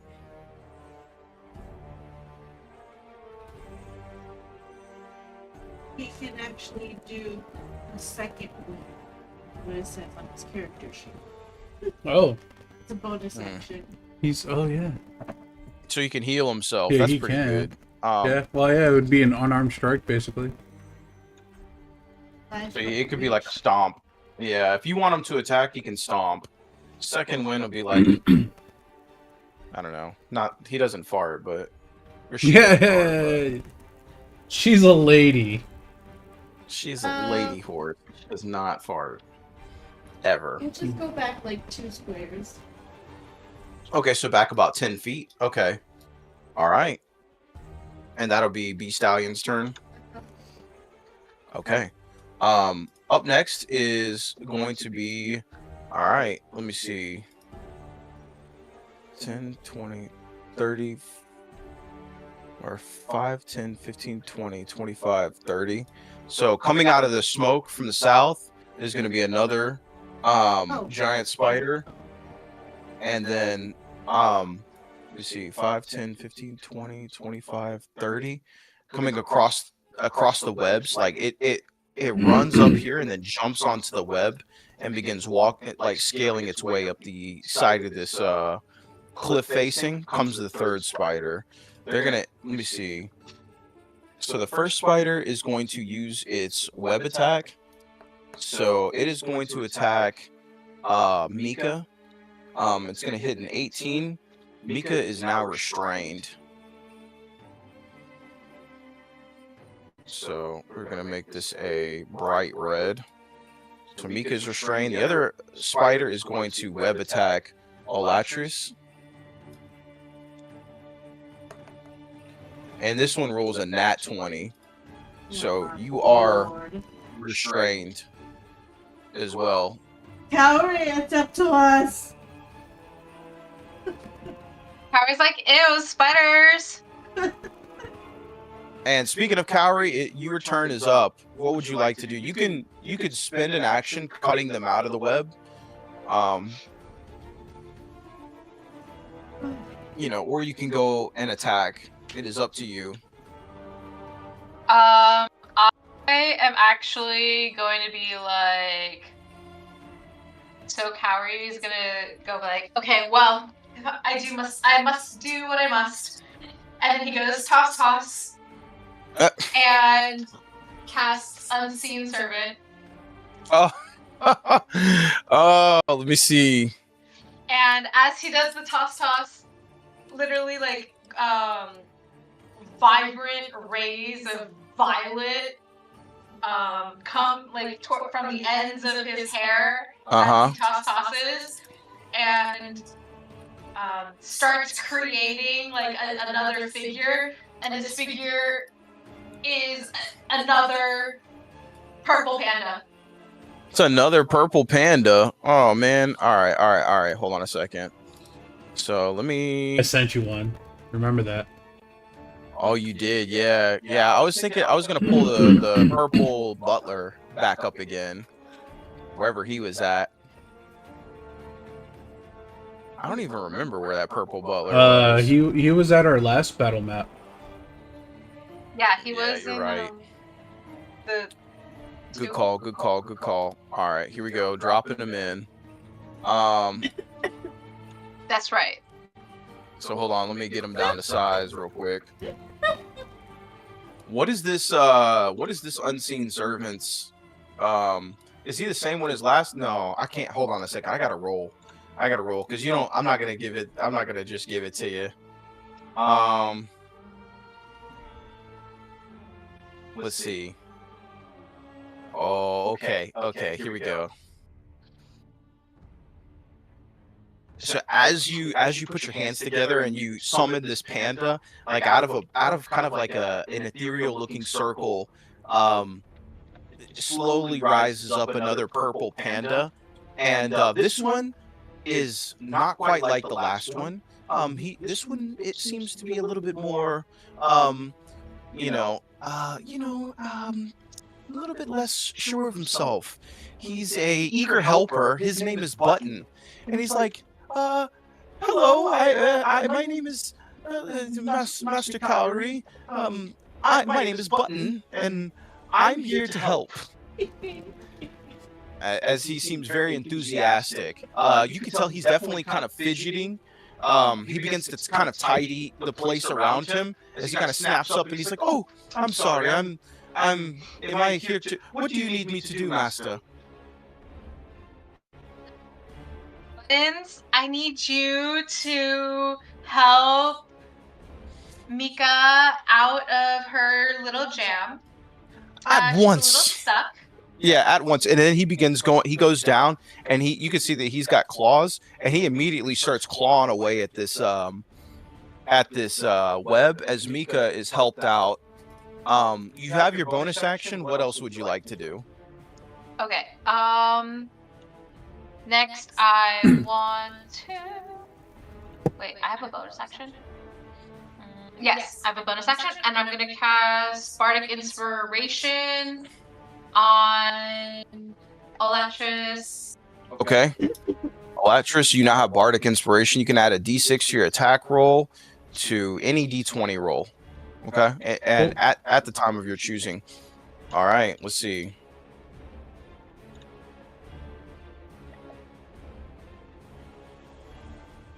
All right. With that, do you want to move anywhere, or is that going to be the end of your turn? Is this like a mountain ridge on the very north? Yes. Okay, is there anything on the mountain ridge? It's like a flat plain, yeah. So it's about 10 feet of climbing. It's not a sharp sloping. It's not too difficult. I would say it's like a DC 10 athletics check to climb up. Okay. And each box is 5 feet. Each box is about 5. What? Okay, so if I try to climb up this mountain to gain the higher ground. Mm-hmm.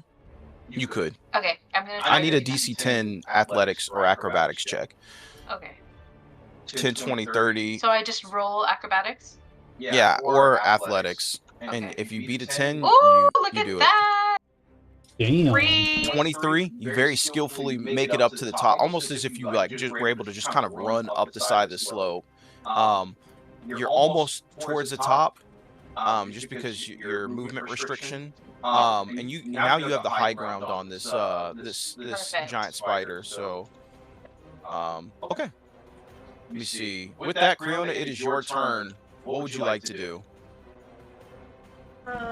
Will it count as? Oh, yeah. Hold on. Sorry. You're Well- muted.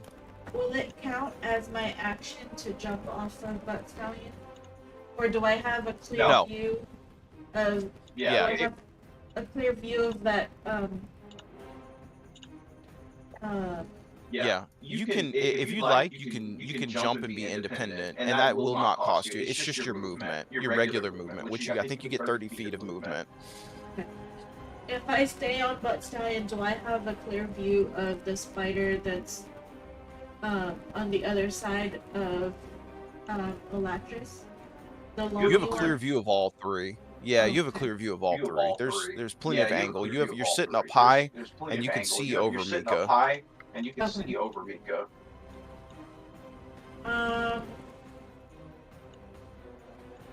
I will take my short bow and aim right in the middle of that spider. This one, the middle, the center spider. The one next to it, to the left. Yeah. Okay, this one. All right. Go ahead and roll for attack. You need to beat a 14. The center one, oh, by the way, is severely injured, so he is bloodied. Okay.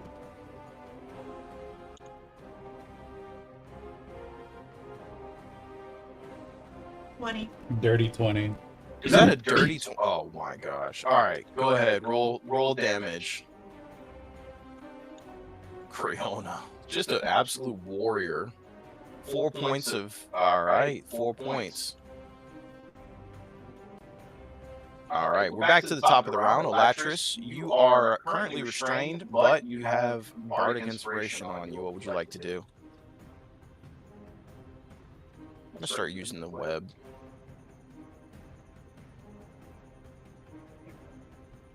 So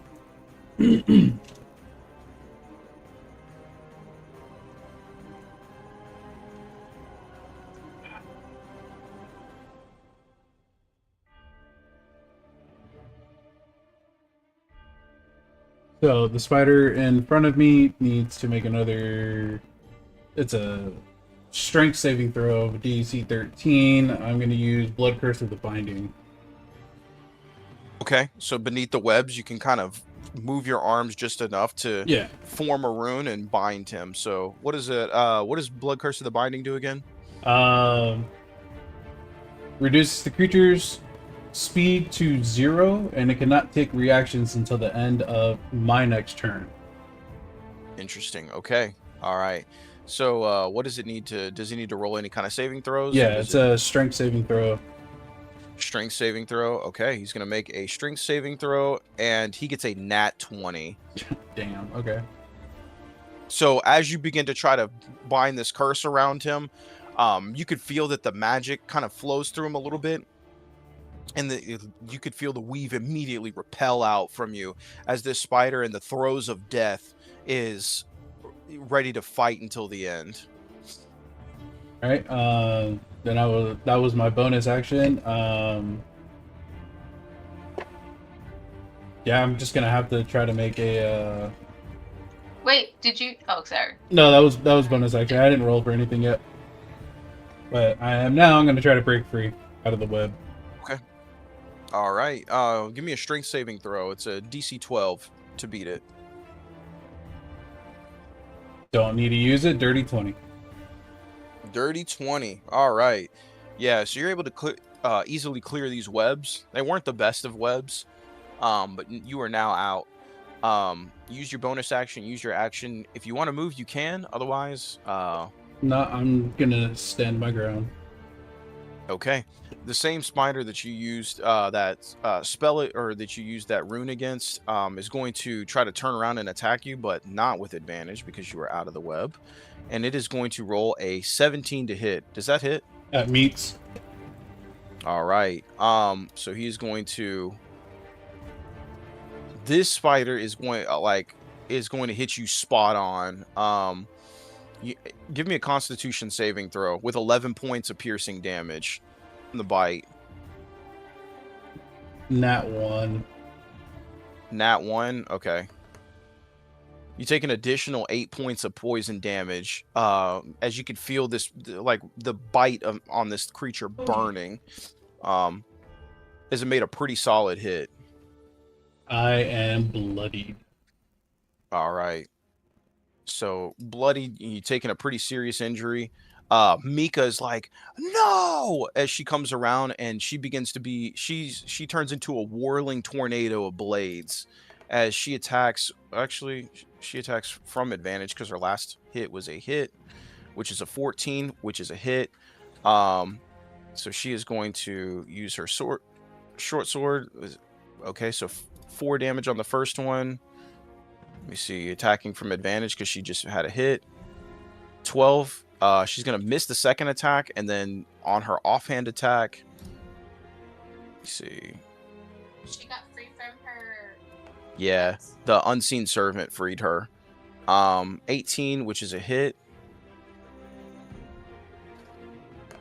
Oh, what am I saying? She's dead. So sorry, this spider's dead. Her first hit killed it. Yeah. So 4 damage. Okay.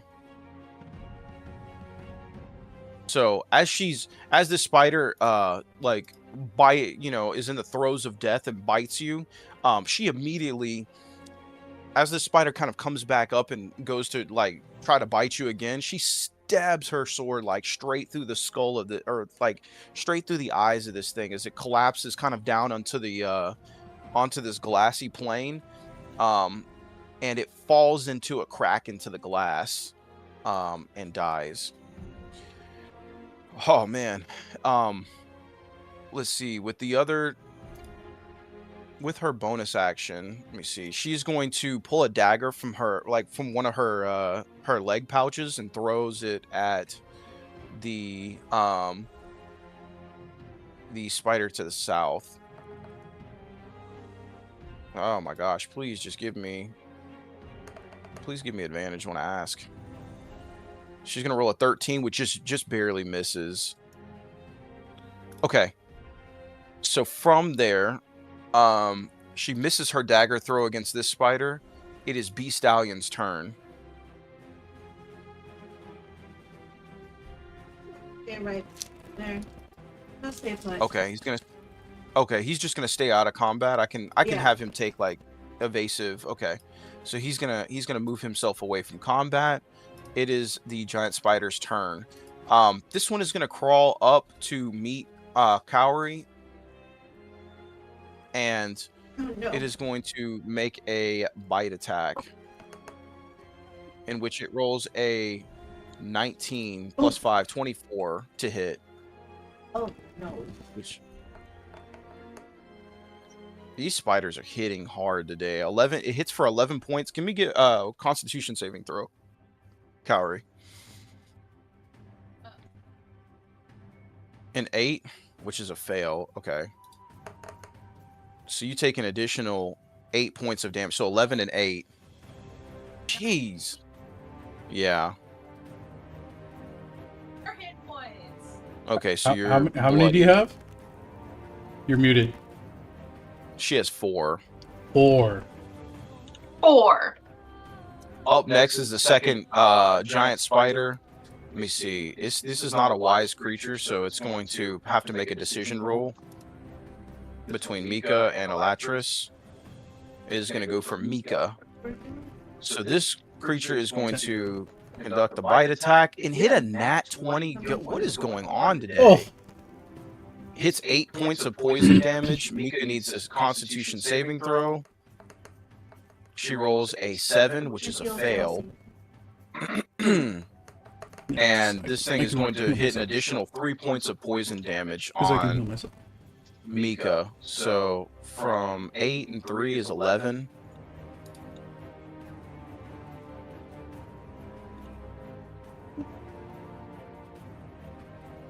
All right, Mika's also hurt, but not out of the fight. Kaori, you are up on deck. What would you like to do? Can I use one of my healing potions? Yeah, and you can use it either with your. If you use your action, you get the full heal out of it. If you use it as a bonus action, you'll have to roll to see what the effects are. Okay. No, I'll take a full action because I have another bonus action. So if I use it, it says like charges. Do I click the charge? How do I use it? No, just roll to heal yourself with the. No, wait. You say you're using the potion as an action? Yeah. What's the full amount that you can heal in that potion? It says. I think it's like 1d8 plus 4, right? No, it's 2d4 plus 2. Okay. You heal 10. 10. Mhm. Okay, so then I just click heal 10. And you have your bonus action, so go ahead. Okay, and then my bonus action is second wind. Okay. So second wind is, as a bonus action, I can use it Yes. to regain points equal to 1d10. Mhm. Plus my fighter level. Mhm. So Go ahead. 1d10, roll. That's an 8 plus my fighter level of 1, so it's 9. She's Okay. Cass is basically back. Heal to 9 full health. points. I'm back to full health, guys. All right. No worries. 9. All right, Creona, you are up. What would you like to? Oh, you actually. Sorry, Kaori, you can move if you'd like. Oh, but if I move, I'm gonna be Attack of opportunity, correct. Okay, Creona, you are up on deck. Oh, sorry. Time out. Buttons is like, what shall I do now, Master Kaori? So you're right. Mika. She said, "Oh yeah, I forgot about you." Yeah, Buttons is sitting there eagerly awaiting. You can I throw something to him? Yeah. Mika. Can I? Oh no, because your action is gone, so you wouldn't be able to throw an item. Okay, but he can do stuff. He can do stuff, correct. So like, can he? So Mika put a dagger in this spider? Mika threw a dagger and missed. So that dagger is sitting. I'm just gonna put a shape here to kind of represent where that dagger landed. That dagger landed like right back here. The dagger! The unseen servant's like, yes, Master Kaori. 1, 2, 3, 4, 5. Picks up the dagger, and he goes, and what shall I do with it? Absolutely! And takes the dagger and throws it. So give me a d20, just a plain d20 attack roll.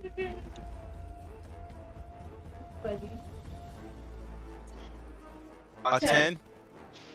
He throws it at the and it hits the giant spider and bounces right off of its shell. And he's like, I don't think I threw it hard enough, Master Kaori. You think? He's like fidgeting. He's like, sorry.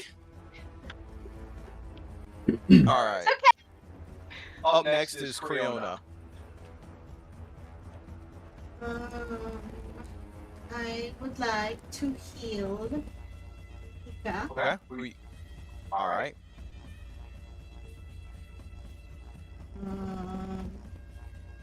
Using healing word. Yes. Okay. Go ahead and roll to heal.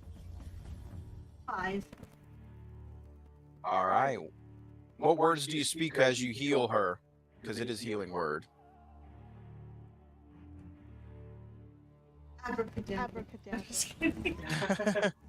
Take care of 'em. Yeah. All right. So Mika is there's a small as you speak, there's like a small kind of like hail of glitter that slowly surrounds her, and as the little glitter parts kind of go into the wound, it fuses together and she is healed on the spot. How much does she heal?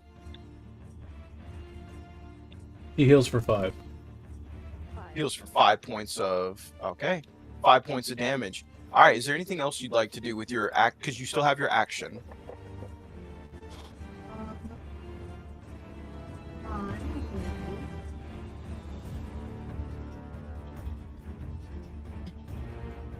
I missed on that. The one that's next to me, right? No, you didn't. You hit because you rolled a dirty 20 last round. Basically back to full health, Calvin.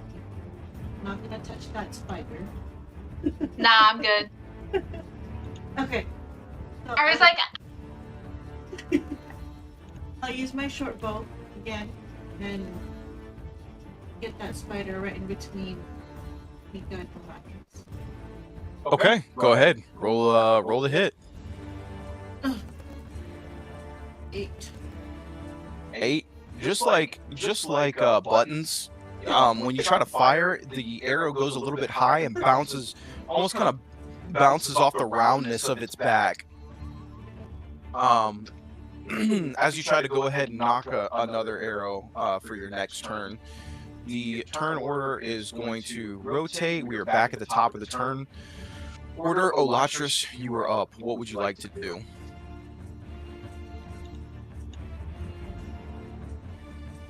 All right. So with my mace out,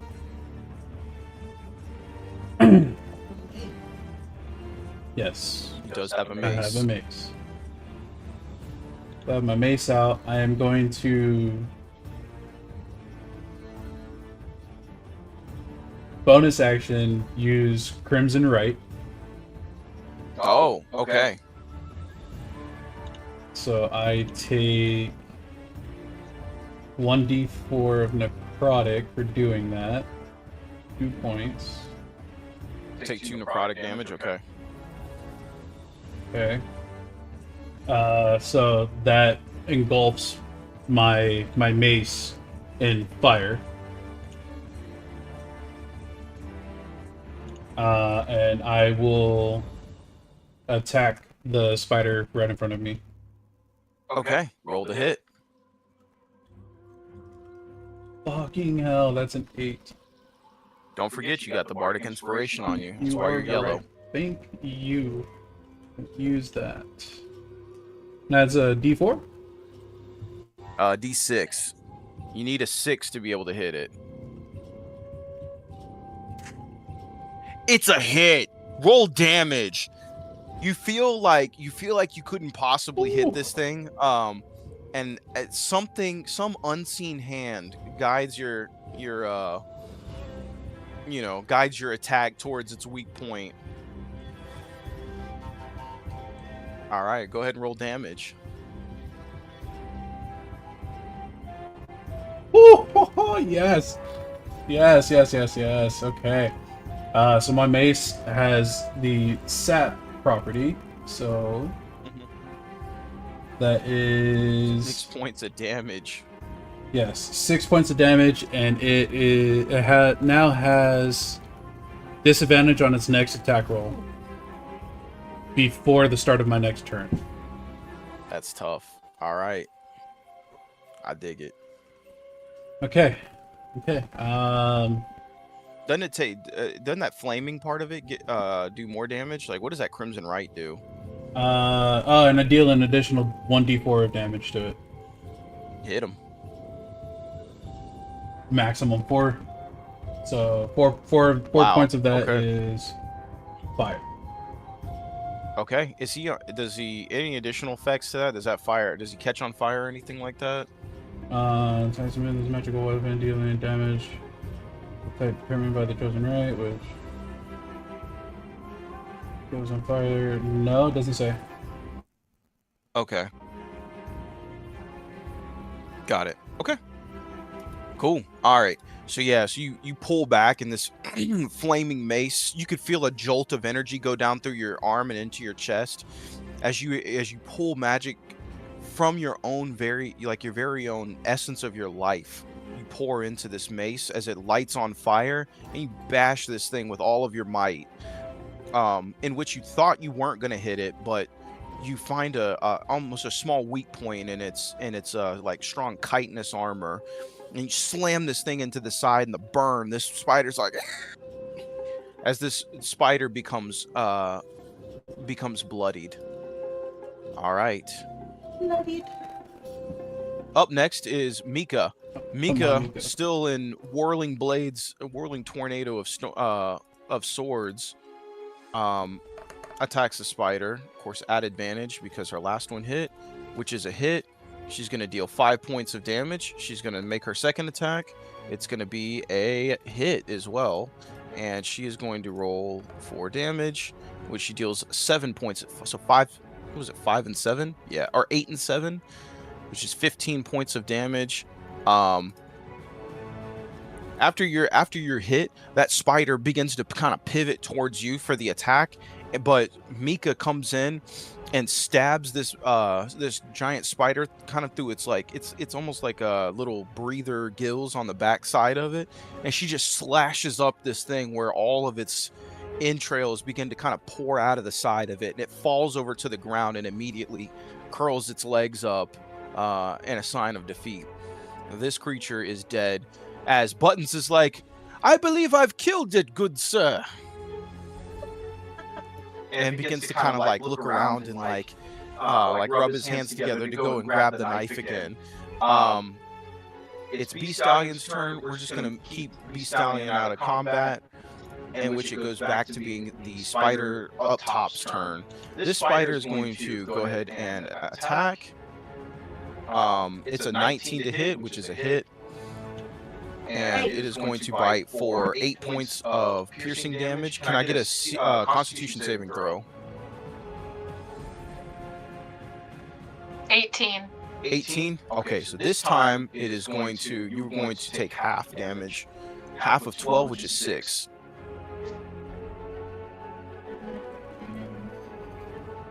So I have 8 plus 6 is 14. 14.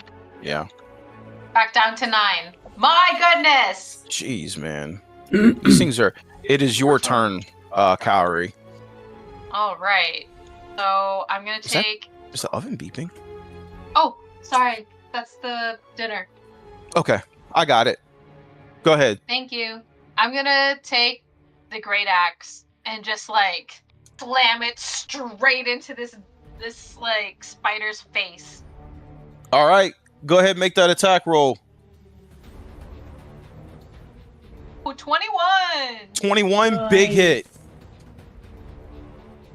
Oh, for 12 points of damage! 12 points of damage. He's like, do not mess with my hair, dude.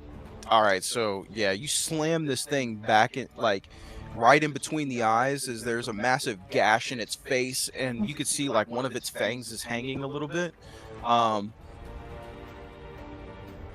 Do you have any other attacks or anything else? I know you have your bonus action. Yeah, I have my bonus action, so I'll take my second win. How many uses a second win Twice. do you get? Okay, yeah, go for it. Yeah, I only have twice use. Okay. 1d10. Mhm. 6. Okay, you heal yourself 6 points of damage as you brace for the oncoming next round of combat. Creona, you are up. What would you like to do?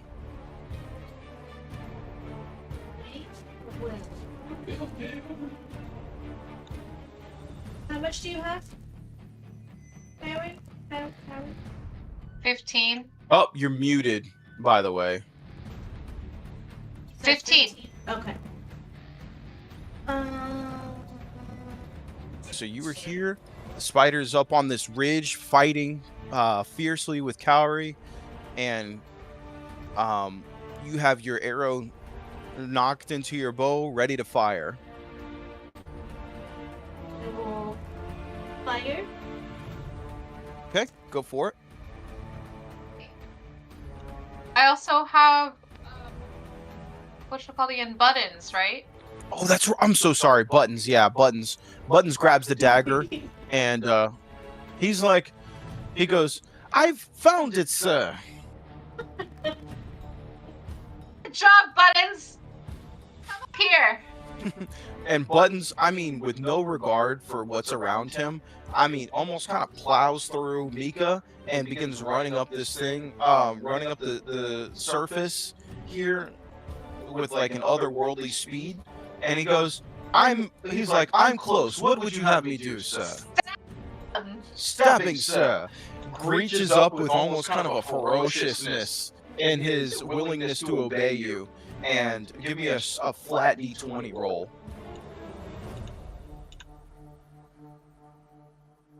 9. 9 goes and tries to stab this thing in the back again, and the dagger bounces off, and he goes, "I believe that my power is lacking, sir." As the dagger almost bounces off the back of the spider, as the spider can't. All the spider sees is a floating dagger, and the spider's just like, what is going on? Okay, sorry. Creona, you are up. As you fire your arrow, go ahead and roll to hit, Creona. 18. 18. Where Buttons could not hit, your arrow finds a way somehow. This bow always flies true. This arrow flies up and hits this spider. Roll for damage. 5. Oh, 6. 6 points of damage. And you hear Mika, she's like, she doesn't miss.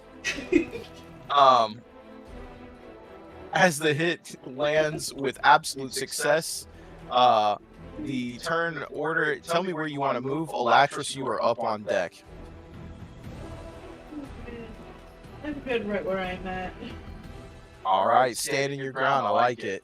Elatris is up next. If he's not, we can either wait on him or you can take your turn or take his turn. I'm not sure. I'm not sure how far he is away. Casting Sacred Flame. He's casting Sacred Flame. Sacred Flame, great idea. This giant spider needs a dex saving throw. It fails. Go ahead and give me a d8. Go to my Roll. spells list page. Somebody. and Hit, you'll see it said Sacred Flame cantrip. Hit the hit. Hit the hit or hit the effect? Hit the hit. A d8, yeah, just a 1d8 roll. So 1d8. It's for the damage. 2? Alright.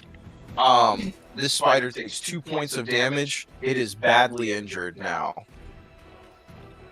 So let me go ahead and throw the bloodied condition. Alright. Up next is Mika. Mika is going to join you. She's going to take out her bow. She's going to pivot over and take 2 well-aimed shots. Or take, yeah, she can take 2 well-aimed shots. The first one is a nat 1. Second one is a 10. Both of those shots are missing. Beast Stallion is staying out of combat. It's the spider's turn. The spider is going to attack. It is a 18 to hit. Is it 18 hit? To me? Yeah. I'm armor class 18. Okay, if it meets it, it beats it. So Oh. is rolling damage. It deals 8 points. Give me Constitution saving throw. Oh, Doggone, man, these spiders. 17. 17. That's a save. So you're taking half poison damage, in which you take 3 points of poison. So 3 8 and 3 plus is 11. 8. 11. Mm-hmm. I'm back down to 4 hit points. You were in the throes of death, and as you see, as blood is in your eyes and poison is in your arms, you rear the axe up. It is your turn. What would you do? I take it and it's like, I just look at this spider, be like, Go ahead, swing, swing, batter, swing, and Buttons is like 11. Oh, you swing at this thing and it ducks onto your axe, but you hear, ready to stab again, sire, from Buttons. All right, jump onto this dude's face and stab him in the eye. He jumps up with an absolute instant willingness and obedience to stab, and comes down. Give me a flat D20 roll.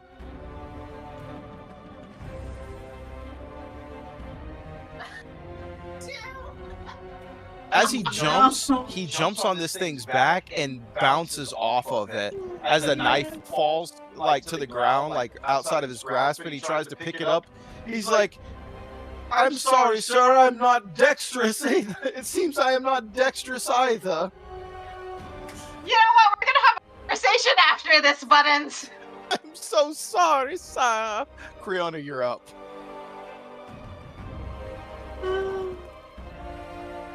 Alright. You're muted.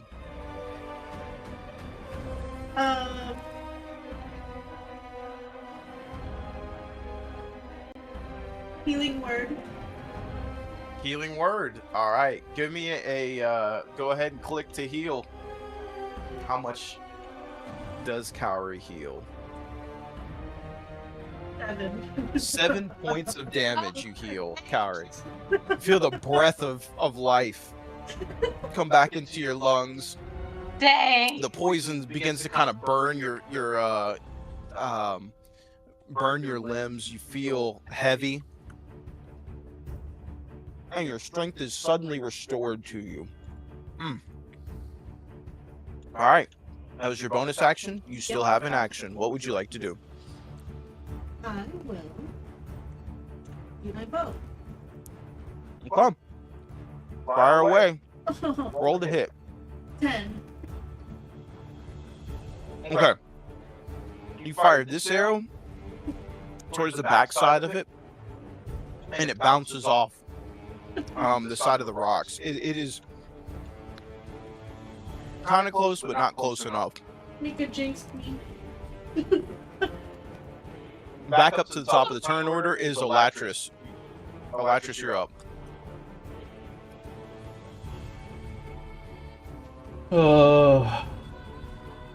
How much HP do you have, Kaori? I got 11.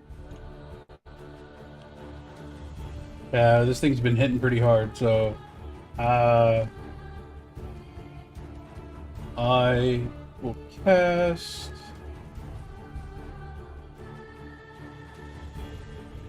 Healing Word on you. Roll to heal. What does this look like, babe? What are the words that come out of your mouth? Hey. You heal for 8. When I heal someone, close my eyes, grasp onto my holy symbol, and you hear these words. That light I bear was born from loss, yet even in sorrow, it mends what death has broken. Oh, okay. Yeah. Almost iambic. Super deep. Almost iambic pentameter. Almost. All right. As you speak all those words, all of a sudden a small light comes and heals your wounds. How many? 8. 8. Thank you very much. Excellent healing. Back up to 19. That was your bonus action. What would you like to do with your action?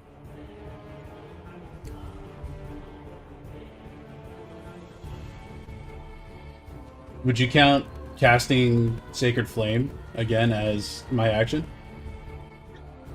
No. No. That would count as your action. Your bonus action was Healing Word.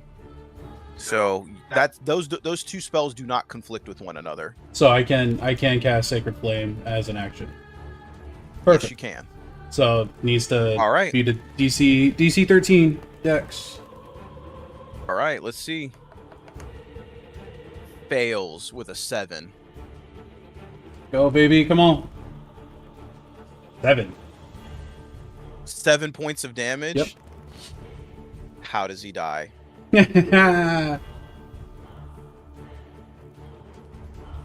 So he, again, still grasping onto his holy symbol. He drops down to one knee, closes his eyes, and he opens them up again, and you just see a fiery white light come from his eyes, and his hand comes up and straight back down, closing his fist at the same time. And then just a massive light just shines from the heavens down and just basically just disintegrates him. Okay, I love that. I absolutely love that. Yeah, so almost kind of like a holy artillery fire just comes down and absolutely barbecues this thing as Buttons gets his knife ready, and there's like almost like bloodlust in his eyes, and he's like, "Aw." And he goes over to the dead spider and just stabs it one time, and he's like, "I'm helping, sir." The spider lays dead as it is burned alive in a holy flame. That is the end of combat. All right.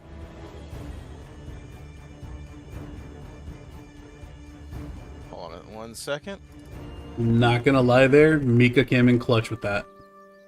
Came in clutch killing that other spider.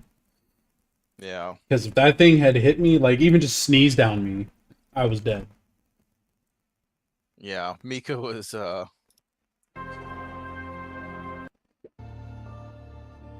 right. As you guys stand there panting, some of you sustained some pretty difficult injuries during that fight. Kaori, you feel a sense of thankfulness to the rest of the, to your friends who have helped you, but also a sense of pride in the fact that you stood your ground against such a difficult opponent who, for all intents and purposes could have killed you, but you didn't back down. And Mika Mika kind of climbs up there, and she was like, "Kaori, that was amazing. What is it, the Kashmir?" As there is a bit of a, you guys feel joy amongst yourselves that yet another difficult assignment was overcome by fantastic teamwork. As you guys, and so here we go. What I'm going to do is I'll paint the rest of, so as some of the wind clears out the fog, eventually what you guys see is there are remnants kind of trapped below the glass where where things have almost kind of been frozen in time. It looks like some of this stuff was buried from an age long past. Pieces of machinery or technology or whatever it may be, otherworldly looking creatures that don't look like they were made of flesh and blood, but instead of steel, seem to be frozen into this glass at some point. You can see that there are other remnants of maybe people, certain maybe perhaps weapons. You're unsure of what they are, but unfortunately everything has been burnt, kind of burned and encased in the glassing here as you guys slowly make your way across this. And Mika Mika kind of makes a side comment with you guys. She goes, hold on a second, sorry, let me... Oh, by the way, what's his name? Returns the dagger. Buttons returns the dagger to Mika.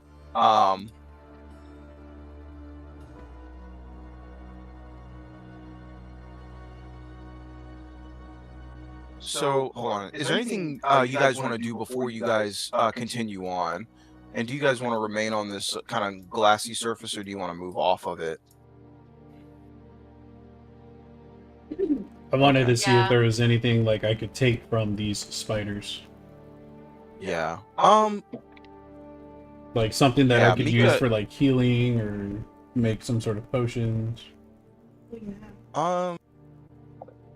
looking around, so you could crack the glass open where one of those giant spiders are, if you'd like. Sure, but before I do that, I will Heal I yourself. will heal myself. I would cast Cure Wounds on myself. Okay, go ahead and roll for healing. Actually, it's not in combat. I could let you heal the full amount since it's not in a combat setting. That would be 19 total. You would heal 19 total from a cure wounds. Well, total is 12 if I rolled, but if you're... Yeah, you can heal the maximum. Yeah, so the maximum would be whatever 19. Okay, yeah, that's fine. That's fine. Oh, because you're upcasting it. I thought it was like a 1d8. No, If you're mine upcasting. mine is a 2d8 plus 3. Oh, okay. That's right. Aren't you like a life domain cleric as well? Something Yeah. like that? Yeah. Okay, gotcha. I was like, dang, how is he healing so much? Life domain. Got it. Okay. Cool. Okay. After healing yourself, you begin to kind of look around in the glass expanse. Give me a perception check. As you're walking around, let me see. 18 total. Okay.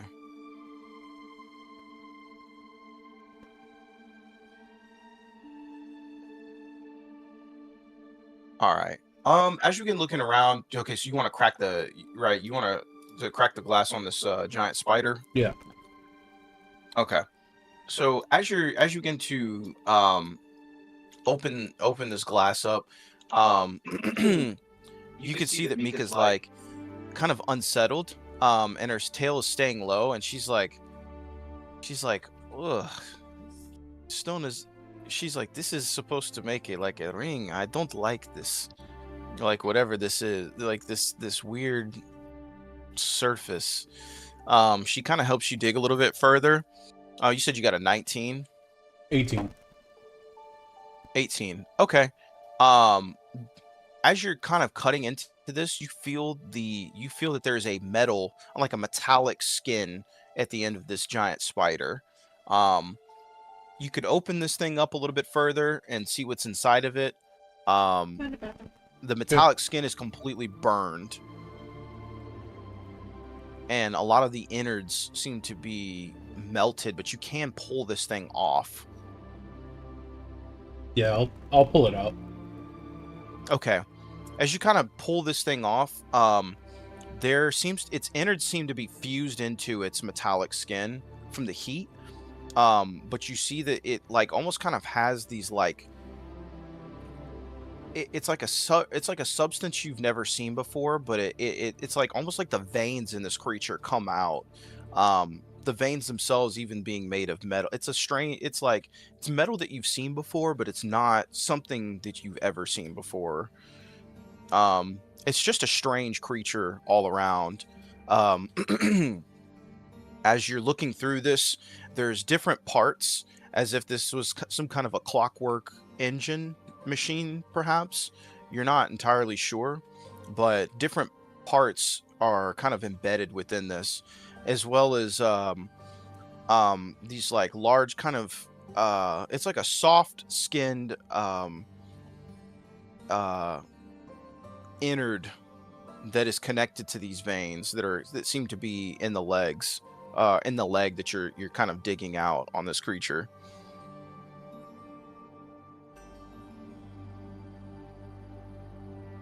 Is it like something like I can like kind of like scrape out whatever's in it? Yeah. As soon as you scrape this thing out, there's kind of a nasty liquid that comes out of the bottom of it. As you begin to kind of pull this thing out, there's other veins that seem to kind of hold tight to it until you pull it, and they snap off.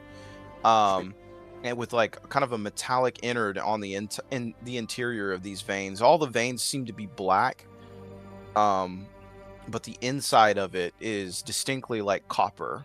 And so as you pull this thing out, and this whatever this substance is kind of like splats onto the ground beneath you. There's kind of a white filament over the bottom of this soft innard as you like pull it towards you. The innards are the thing itself has kind of like a green and white sheet around it, but it doesn't feel like cloth. It's like a substance you've never seen before.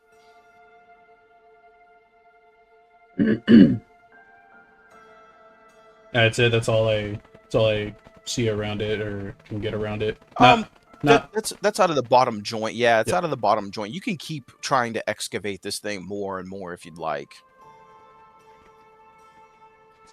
But yeah, you're able to pull this like kind of green, soft. It reminds you of the cube a little bit. It's like kind of squarish, like a cube, but you're not really 100% sure. It's not made of the same substance.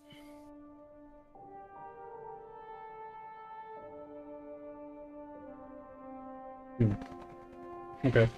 I'll just hold on to it, and I'll head back over to the rest of the group. Okay. All right. So you take this. Add a. Let me see. What would you call this? It's like mysterious green square. And it's got like kind of like these little copper, almost like filaments hanging out of it.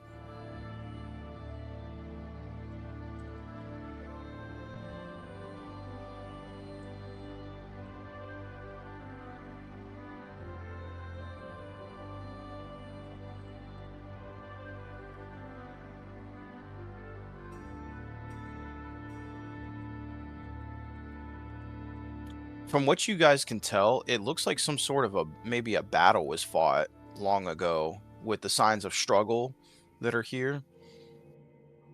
Looking beneath the glass, it looks like there's like burn marks everywhere. This entire field looks like it was melted over in some sense. So sorry to keep reiterating that, but that's essentially what you're seeing as you're trying to look for things is lots of melted material. Okay. You return to the rest of the group. Yeah. And Mika's like, well, I seem to be a bit.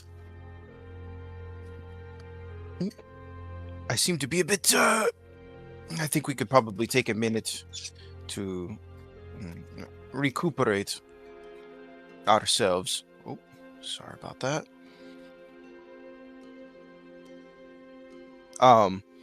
She kind of sits down and she takes one of the apples from the pack from B Stallion and throws B Stallion an apple as you guys wait. And Mika goes, well, I think that we are close enough to the. And as she looks up, you can see that the mountain itself seems to almost kind of feel like it's calling you up. You could see the great ascent before you, with its jagged cliffs, and there's small standing stones that are leading the way up. They look ancient in nature. There's cloth. I'll take black. Thank you. Kind of cloths hanging off of them as if to tell you that this footing is safe. And Mika's holding the wand in her hand, and she's like, well, whenever you are ready, I will signal to the group. I think we're all ready. Okay. She's like, well, let's go. You guys gather your packs up, you gather your things, and the servant Buttons is like, oh, sir, is there anything that you care for while we are on the way up closer to the ascent? Yeah, can you just like sit on my shoulder and then like just like comb my hair? Because I feel like it's gotten really raggedy since that giant spider tried to attack me. That is most unfortunate that your hair has been damaged. Not to worry, dear. We will repair it. Thank you. So you guys, along with Buttons, head to the base of the final ascent. So let's go ahead and get you guys there. There's a small waterfall that's coming from the final ascent, but there's that climbing space is over towards the right of it as you guys look up. Mika fires the wand, and of course within maybe 2 or 3 hours time, you guys see the rest of the caravan pull up. Give me just a second, because I actually did not fully prepare a map for this one.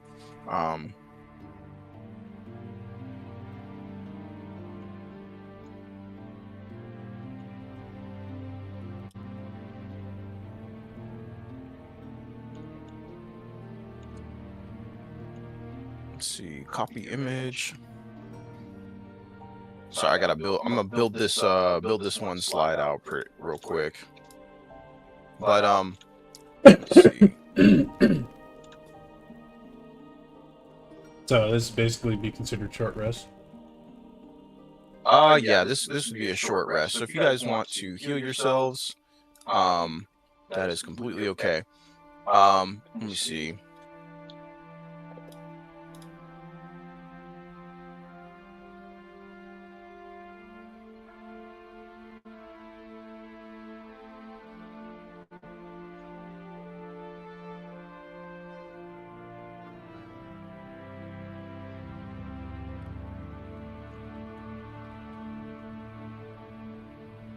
If you guys could give me like a couple minutes, I'm gonna go ahead and get the camp set up.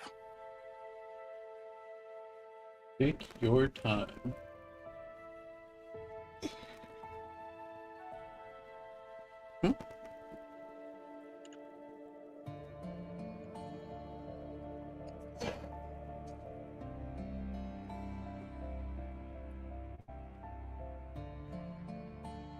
No worries. Cower is just like sitting there with Buttons, fixing his hair.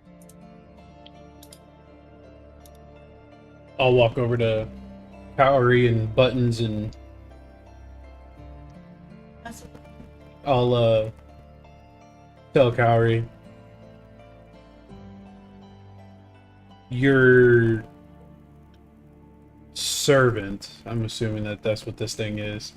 So I can't see it, but I see his hair moving around and everything else. Like he's not even doing anything, and the hair is just moving on its own. I'm like, one, neat trick. Two, you need to send this thing back to go train.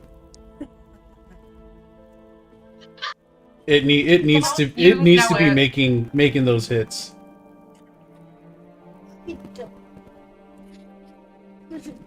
Well, that's true. So tell them I was trained to do hair, not combat. Obviously, I don't hear that, so I assume that you would tell me that. Yeah. No, I'll just be like, you need to train, because clearly it can hear me. Buttons most certainly can. Buttons just goes, okay, I'm done, and like Cower's hair is back to its sheeny gorgeousness, and Buttons is just like, I'm done.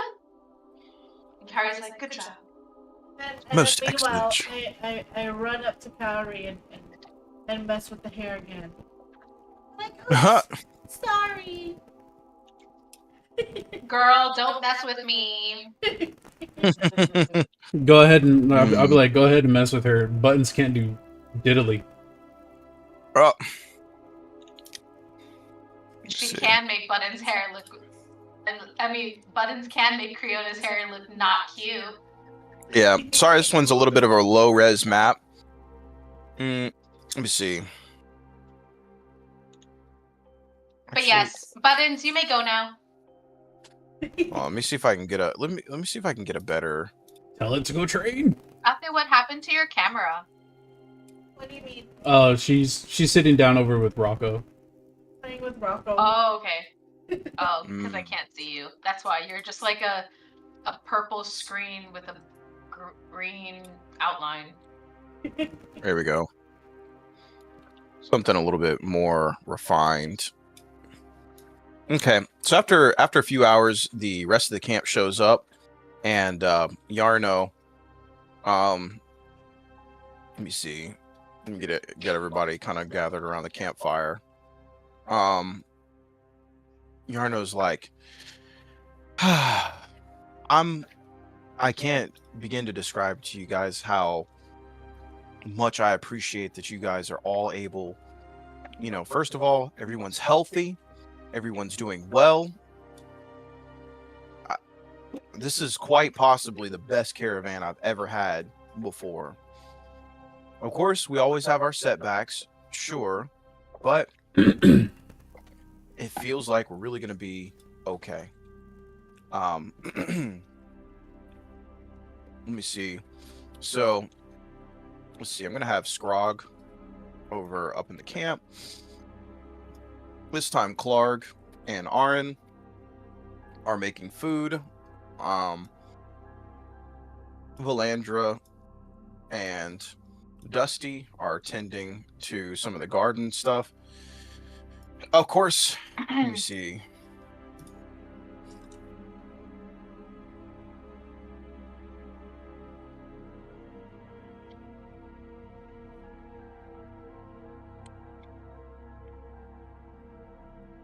Give me just a second. I have some things I gotta put together. Oh, we have we made a pizza real quick because yeah, we've been hustling trying to get through the day today. Yeah.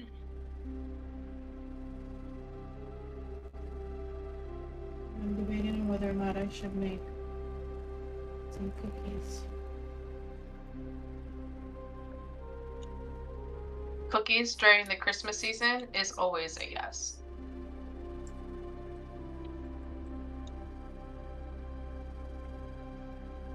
To go out and get butter right before the session. Okay. We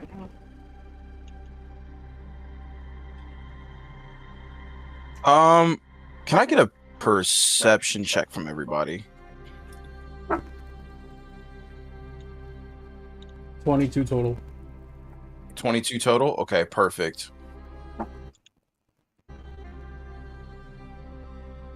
13. Or Yeah. Sorry, okay. So when you guys, whenever the wagons come in, Yarno sees you guys and he's like, there you are. He's like, he turns around, he's like, bring the wagons along the inner ring and let's keep the animals away from the, away from the bottom. He's like, yep, unhitch that there. He kind of goes into manager mode again. And he's like, this is a really well defensible camp. He's like, I'm really impressed with you all. We'll do like a quick debrief of everything that's happened. He's like, Groth, I want you here with us this time. And Bram, kind of slinks into the,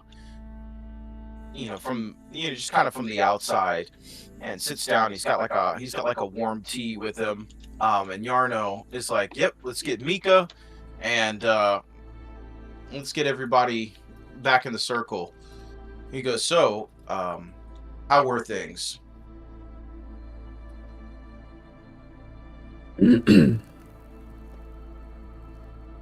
I will tell him everything that happened. Mm-hmm. Okay. Give me like a list of events that you kind of go over, and so that way tell him that just what we saw, that on our way over, we started to not only smell but started to taste metallic in the air as we got closer to the mountain. And once we got in, we found 3 spiders that wanted to make us its dinner, and we said, fuck that. Killed them all. He's like, wow, it's has strange, like a metallic taste. He's like, where did you guys experience that at? Like towards the he's like, was that after you guys left camp, or was it when you guys were closer towards this one? Towards this one. Right before we entered into the cave where we fought those spiders, where I'm sure you guys saw the giant crabs, stone crabs that were there. Stone crabs. Yeah, the glass surface, the glass floor. They look like stone crabs. Like, yeah, like looks over at Bram and they're like, maybe we went. He's like, maybe they took the inside route. He's like, we didn't exactly. It was kind of a bumpy ride here, but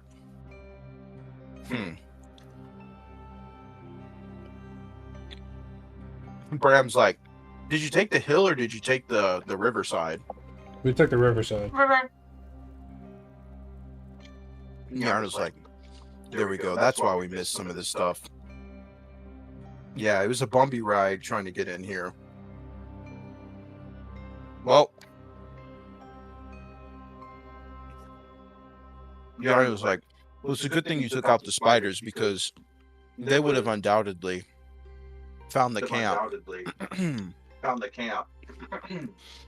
So it's probably all for the best. In the background, Cowrie, you can see that Buttons is like tending to the fires and like tidying up the camp. He's got the horse, like he's like out feeding the horse.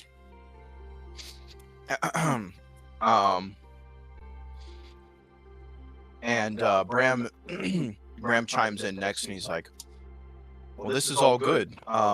Is there anything that you guys found of note on the way in? And Mika looks at you, Elatris, and then looks back at Bram.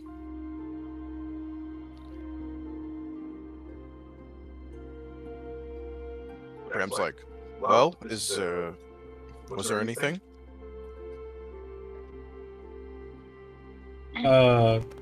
I just pull out the mystery green square. That's what I labeled it as.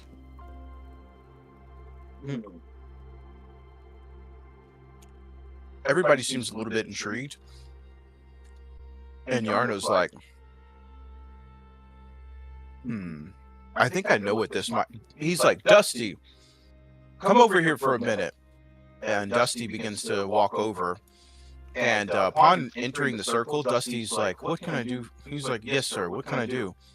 Take a look at that that thing that Elatris brought over. And so Dusty comes up alongside you. He's like, if I could take a look at it. Are you sure? Here you go. He like looks at it and he's like, oh, this is most intriguing.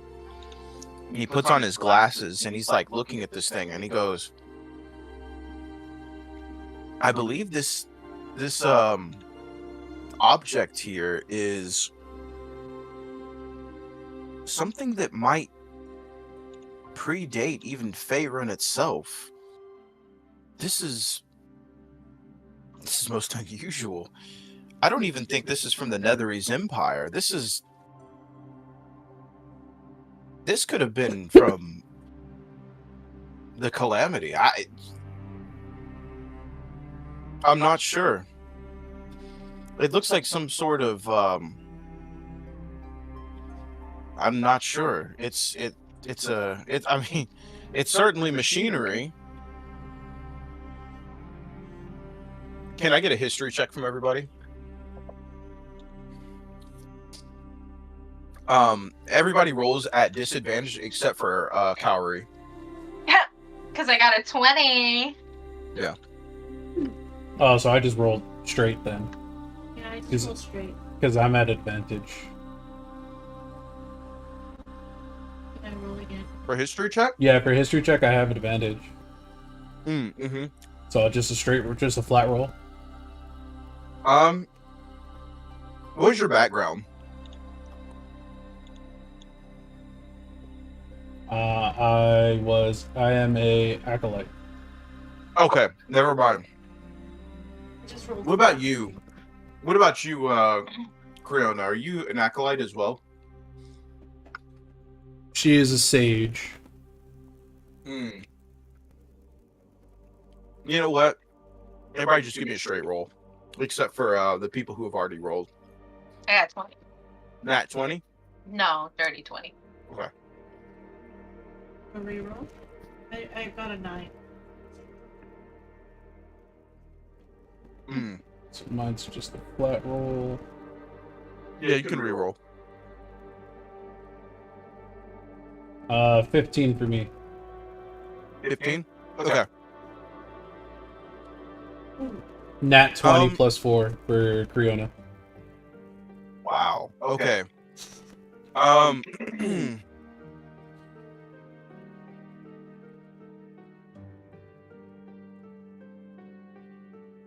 So Yarno goes, well, I think that there was.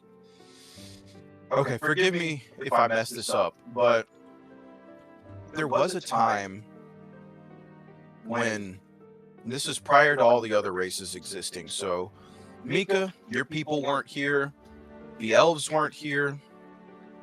The bugbears certainly weren't here. So, and he looks over at Bram and he's like, and the halflings weren't here yet. It was an age of all. I mean, where humans basically only existed. And Bram's like, yes, it was an age before before any of us existed, or before any of our people existed.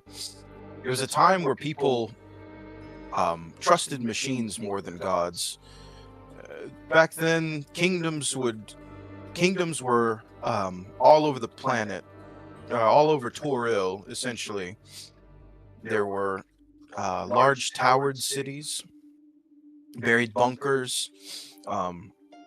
There were even those who could go out and supposedly travel to the stars. The sky was covered with large flying objects and other things of the nature. This is all kind of mythical stuff, but there were Proto-Asimir that came from the stars and visited humankind and taught them about the weave. Of course, mankind opened the Feywild for the first time, and thus the magic weave was born. And Yarno's like, and I think from that magic weave, that's where we have all of the different races of humanoid today. And Bram's like, yeah, that's sounds kind of hard to believe, an age where no magic weave existed. I thought the gods created the people, created the different races. And Yarno's like, maybe. You guys have, from having nat 20s, you know about this event as well. You've heard about it before. You understand that Faerun itself is a or Toril being the world, Faerun being the continent that you're on. There existed a time when there was only humans, and that somewhere along the way the magic weave was open, and the races of the world the humanoid races were created. Some by less supernatural means than others, some maybe by more. A lot of it is myth, lecture, and conjecture, about what actually happened. But you know that these events happened some 6,000 years ago. And he's like, so we believe that this came from the Great War sometime 6,000 years ago.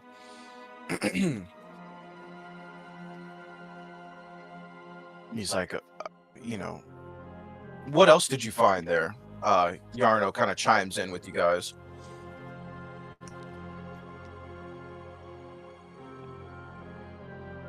That's pretty much it. That's all that we found. It was just this thing. Yep. Where did you, what, like, and Bram's like, what did you find it from? Like, were there more of these things? Like, I believe there were 3 total. I took this from the biggest one. mhm.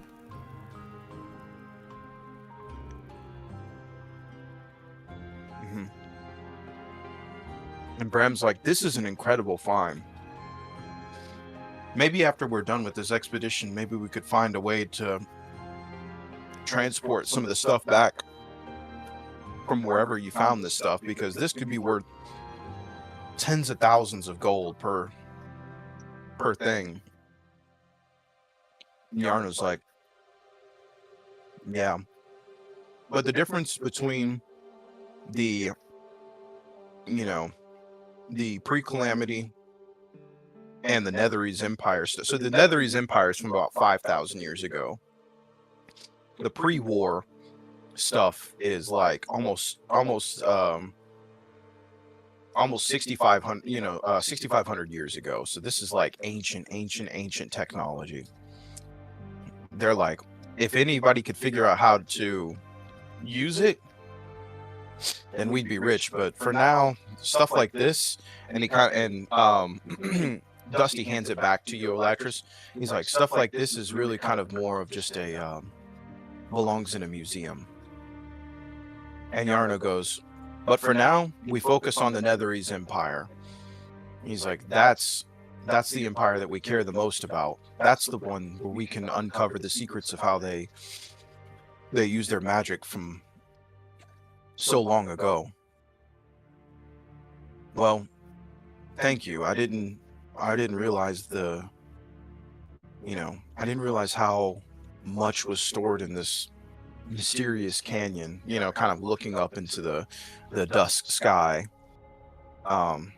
He's like, but in the meantime, I think we should get, take a little bit of rest and, break down camp in the next, maybe 7 or 8 hours.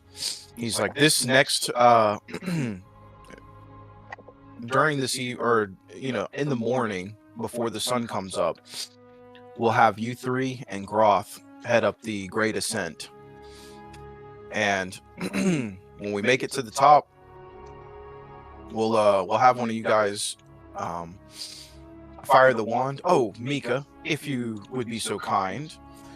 And Yarno, Mika comes over and hands the wand back to Yarno, and Yarno is going to hand this wand over to Cowrie. Wand. Yeah, so it's a wand of sparks. It's got one single charge left in it, and it is the wand that Mika's been using to signal that camp is, that camp is available, or that we made it safely. Why are you giving it to me? Give it to Mika. He's like, Mika isn't going on this next expedition. He's like, it's you guys and Groth, remember? Oh, okay. And Groth's like, I'm the most experienced climber here. Okay.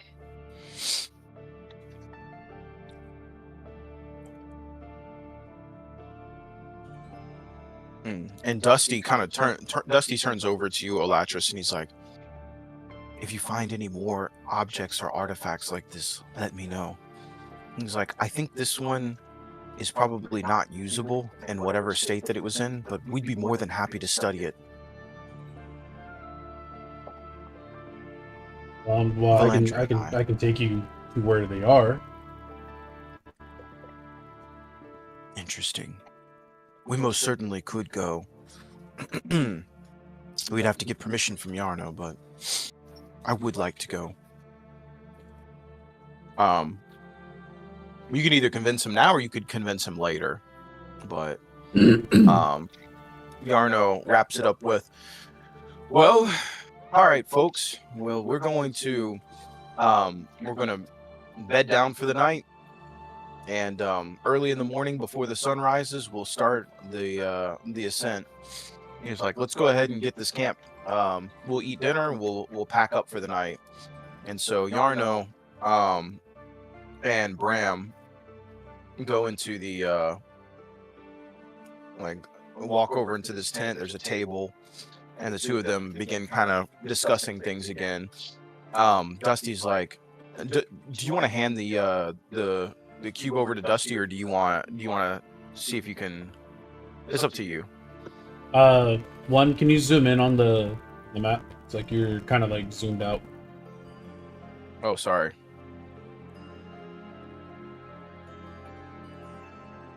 You mean zoom out a little bit? No, Or zoom back in? for me, like it's. Oh! I'm so sorry. There you go. I'm There so you go. sorry. There Yeah.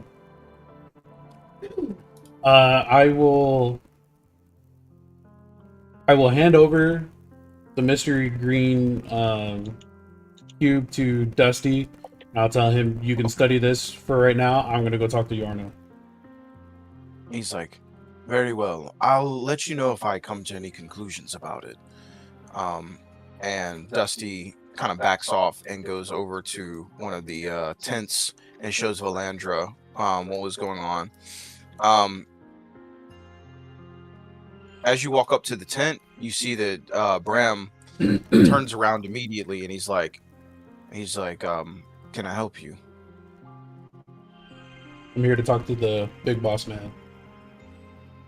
And he like holds his hand out, and he's like, very well. And Yarno's like, what can I do for you, son? I would like to take Dusty and Mika to go look at those constructs that we found.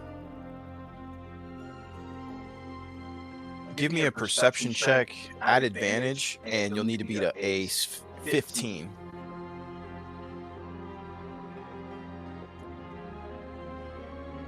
$18 total.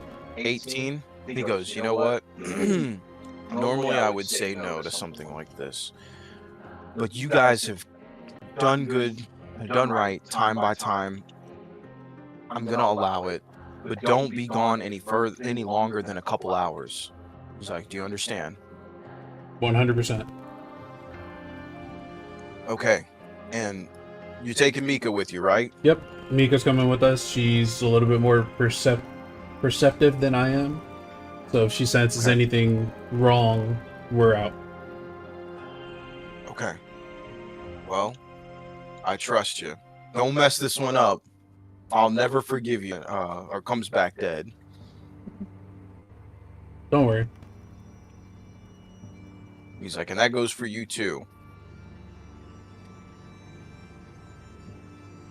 He's like, stay healthy and stay alive. So with that, you guys are, go ahead and just erase all of the figures here. Let me see. All right. So it is the evening. The sun has officially gone down. There's a storm rolling in the next couple of hours. So Mika gets there, and Dusty's by your side, and Mika's like, shoot, Mika whispers to you, she's like, Mika goes, we could search the middle crab, or we could search one of the other ones. There's also a pile that's kind of here of like, well, the pile is of all like, it's all completely decayed scraps. But back in the glass, there are different, let me see. Let's see. So I'll let you kind of determine what you want to do and like what you want to search for.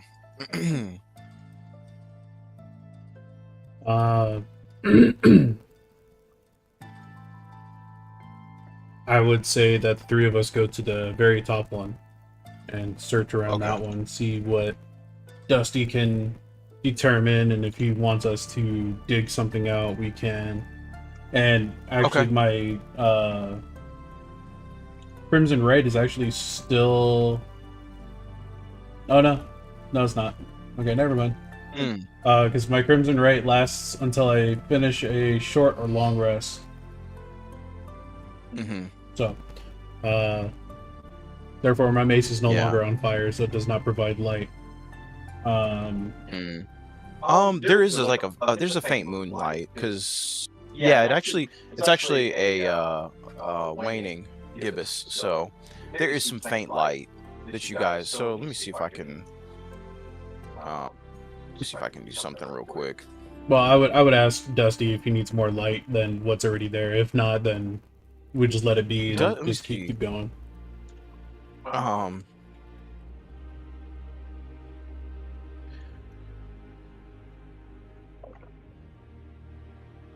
No, Dusty's not. Dusty is a gnome, so he's not going to need any extra lighting.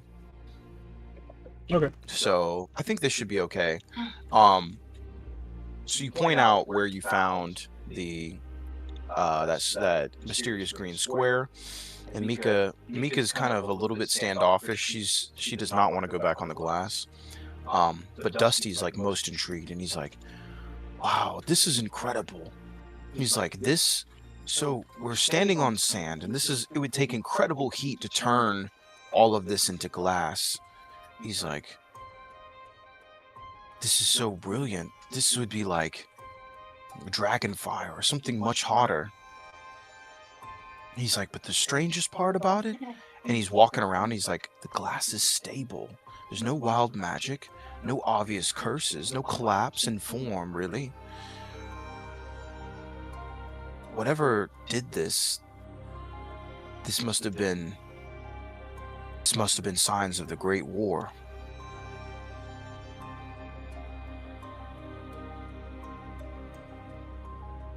I would ask him to elaborate more on what this Great War was.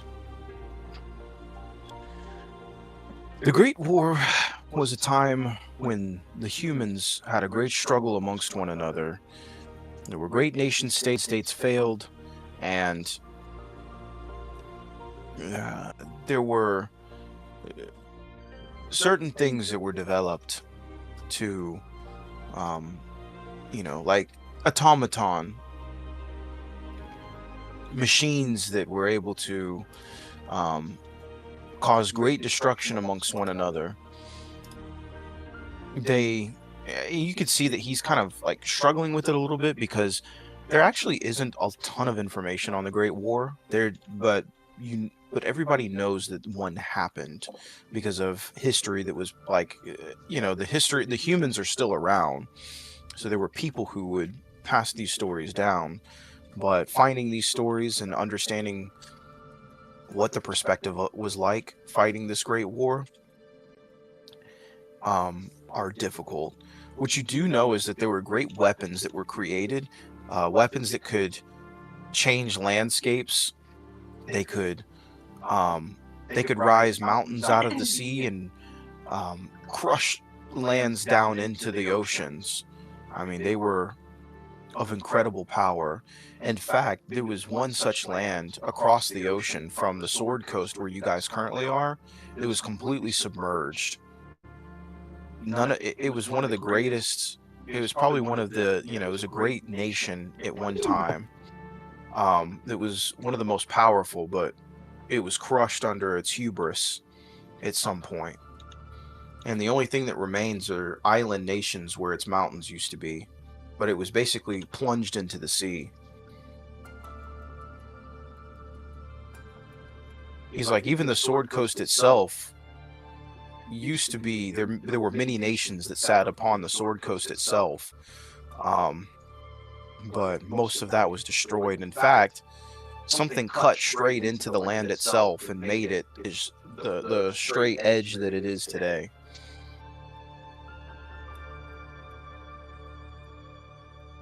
He's like, once this happened, the Great Calamity happened, and this technology was all lost to the ages. Over time, settlements popped back up, and the magic weave was opened. the Asimir came down and essentially taught humans how to open the magic weave, and thus magic was born.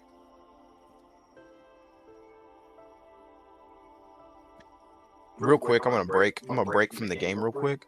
Just so you know, DM to players, I do actually have a setting that I'm developing on this. That eventually, if you guys want to play this one out, I could play this pre D&D era out. But back to the game. Yeah, but Dusty's, he's like, so these things, at one time there was no magic whatsoever. But now in the world we live in, we don't really have such use for automatons like these anymore. They still exist in some shape or fashion, but not like these.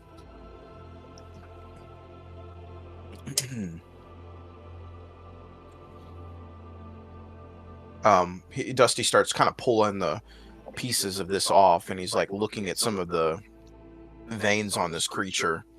And then he goes up to the top and he's like, you might actually be able to find like the innards of this creature beneath my feet here. And he kind of taps the top of it, and he's like, I mean, if you'd like, we could try to excavate this if you would. Yeah, I'll get up there and give him a hand. Okay. After about an hour of like kind of chipping away at this stuff, you guys find that there is a latch that's on the top of this thing, where you're able to kind of open the top of this giant crab open. And as you do, Dusty's like, he's like, this, and so as you guys open this thing up, most of this stuff has been fused together by the heat. But what you guys can see is there's a giant metal core on the inside of this thing. And Dusty goes, I believe this thing is called a methaller. This methaller is essentially what powers the entire automaton. Much like you would with the much like you would see with the Nethery cities. There's a large power core that ran off of this. Now, of course, there was no magic, so I'm not sure exactly what powered this. And he like looks at the green cube and he's like, maybe things like these, perhaps, were able to be like the heart and soul of this machine. But these cores are what helps these things run, just like the Nethery cities. Do you think that there's people around that can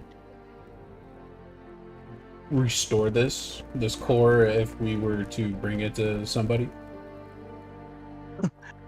The core, probably not. As you guys are looking down into this thing, it's been completely damaged by heat, and it's like part of it's fused into the glass. He's like, but if we find a working version that's been perfectly preserved, we may very well find, we could very well restore it.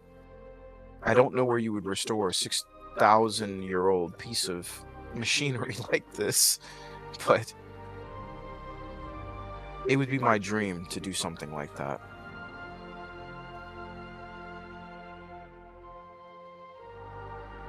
And you guys can hear like the crack of the thunder. Let's see, in the distance. Let's see.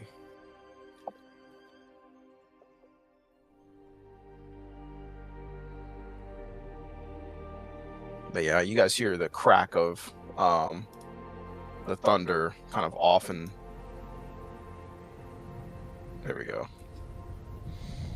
And Mika's like warns you guys. She's like, we don't have a lot of time. We need to leave pretty soon. Like within the next 20-30 minutes. I look at Dusty and I say, alright, that seems about enough. We need to head back. Dusty's like, oh, I know, but if we could just try to find some more things within this. He's like, these things have extraordinary weapons within them.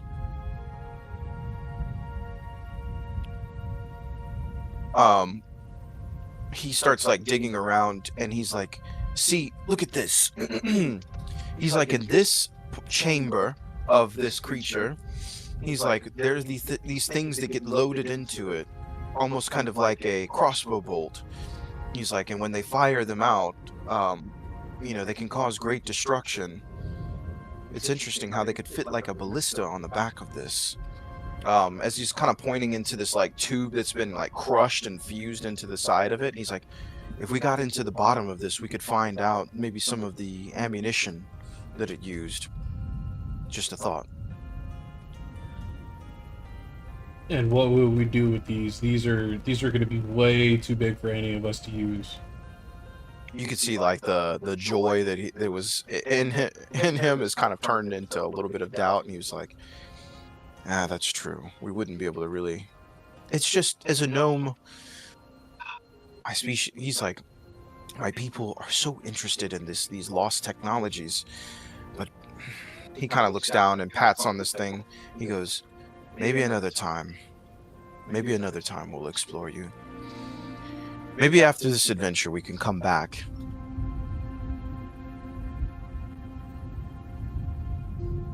Maybe. He's like, well, maybe so.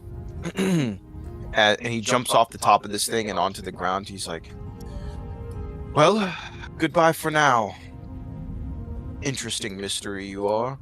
And Mika's like, ugh, I'm ready to get back to camp. Let's head back. All right. As you guys go back to wrong map. As you guys go back to the camp, let me see.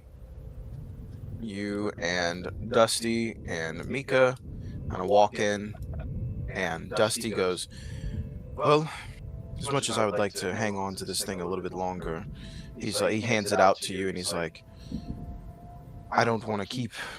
He's like, I would not want to keep something this interesting from you for too long. This is yours. No, it's yours now. Study it. Figure it out. You mean it? I mean it. Thank you for this gift. I will study it, everything there is to know about it.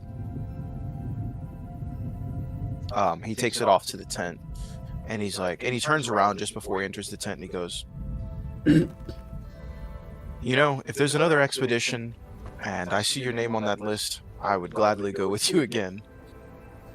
As he heads into the tent, Mika's like, well, I think it is, you know me, I am not the biggest fan of getting rained on. I will go to the tent. She's like, we are all sleeping in the big tent, no? I say yeah. All right. She goes off to the big tent. In the meantime, Cowrie, your Buttons has come back over to you, and he's like, good sir, I have come to inform you that I have tidied up the entirety of the camp. I have lit the fires, I have cleaned the smokers, I have set up the tents. I have also, unfortunately, I must regretfully inform you that I am to return to my realm within the hour. Is there anything else that I may do for such a, my glorious master?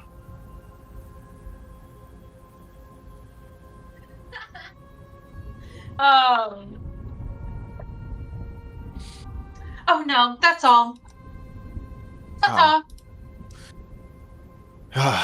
Is this, well, are you Oh. sending me away early? Yes, and this time, look for TPD and get some training. You know. TBD? Is that? I'm assuming that's what you've named him. I'll have you know he is my cousin, and he is a. He's quite the drinker over in the unseen realm, the realm of the unseen. But I will give him your best word, my lord. And if you are releasing me early, as much as I would love to stay for the entirety of my time here, I completely understand. Thank you very much for this opportunity that I've had, and, well, I will put in a most exciting tale around the campfire. An exciting what? A most exciting tale. Tale. We always sing of your praises, Master Kaori. I expect nothing less. Nor would we. Well, it was a pleasure. Sir, I bid thee farewell. And he gives you a bow. You say ta-ta, and he goes, and ta-ta to you as well. And gives you a most graceful bow as he begins to fade into the ether. All right.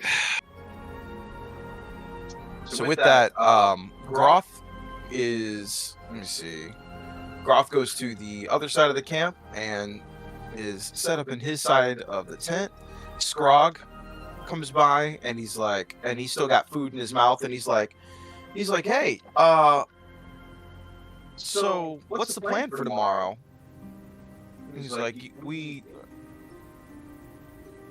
I know we're climbing, but you think maybe I could sneak out of the camp with you guys?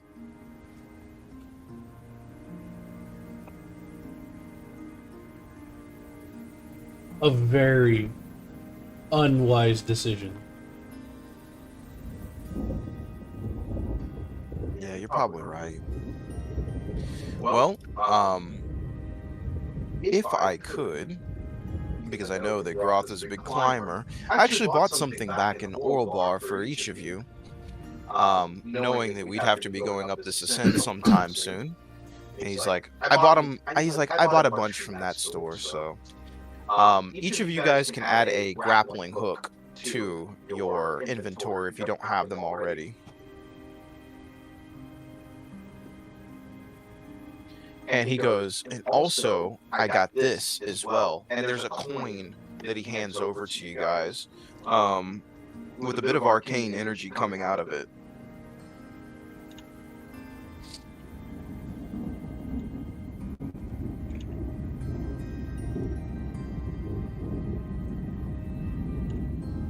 And on this token, on one side of it is there's an eagle, and on the other side there are 3 distinct feathers that are on the tail side of the coin. So on the heads, there's a very majestic looking eagle's head, and on the tail side there are 3 feathers. And it is a coin of arcane origin.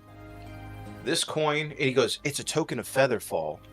He's like, I know sometimes things happen, but if you guys end up falling, he's like, go ahead and rub this coin. And he's like, you and basically anybody around you, you know, you guys will, I don't know, fall slow. Or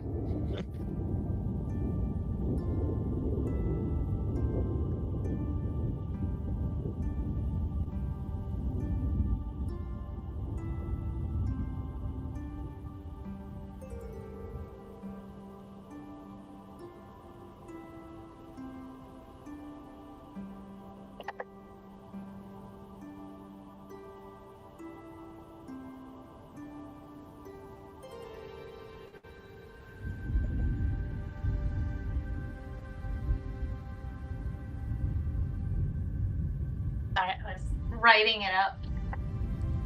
what's that?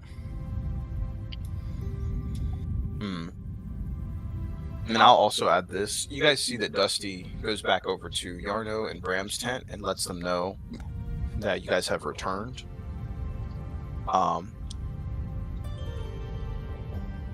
And Dusty comes back over to you, Olatris, and he's like, is there anything that we found of interest there that you want to tell Yarno about? And he's like, I can't. We found the spot, but we didn't really take anything from it. No? No. Okay. Yeah, I'll let him know that we didn't find anything. And he kind of trots back over, and he's like, you can hear him like, no, nothing of interest. We just found the spot. And he's like, it's interesting in of its own self, but not nothing we could take with us. It would take a lot of excavation to get what we were looking for. He's like, but in the meantime, yeah, just a lot of old world trophies and trinkets. And he heads back to the tent. All right. With that, is there anything else you guys would like to do? We'll go ahead and end the session whenever you guys want to take this long rest, and then we will start the next session on the ascent.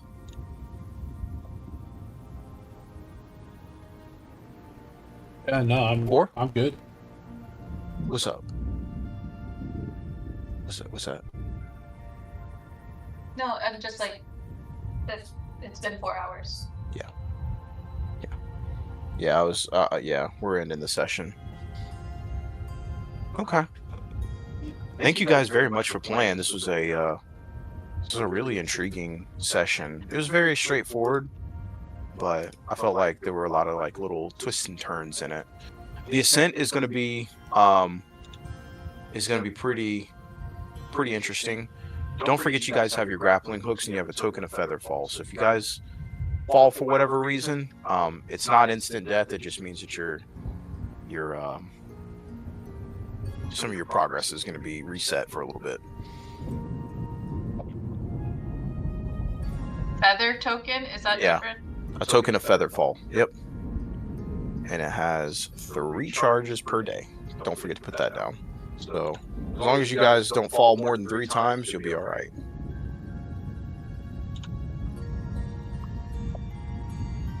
You guys fall more than 3 times, then I'd be worried.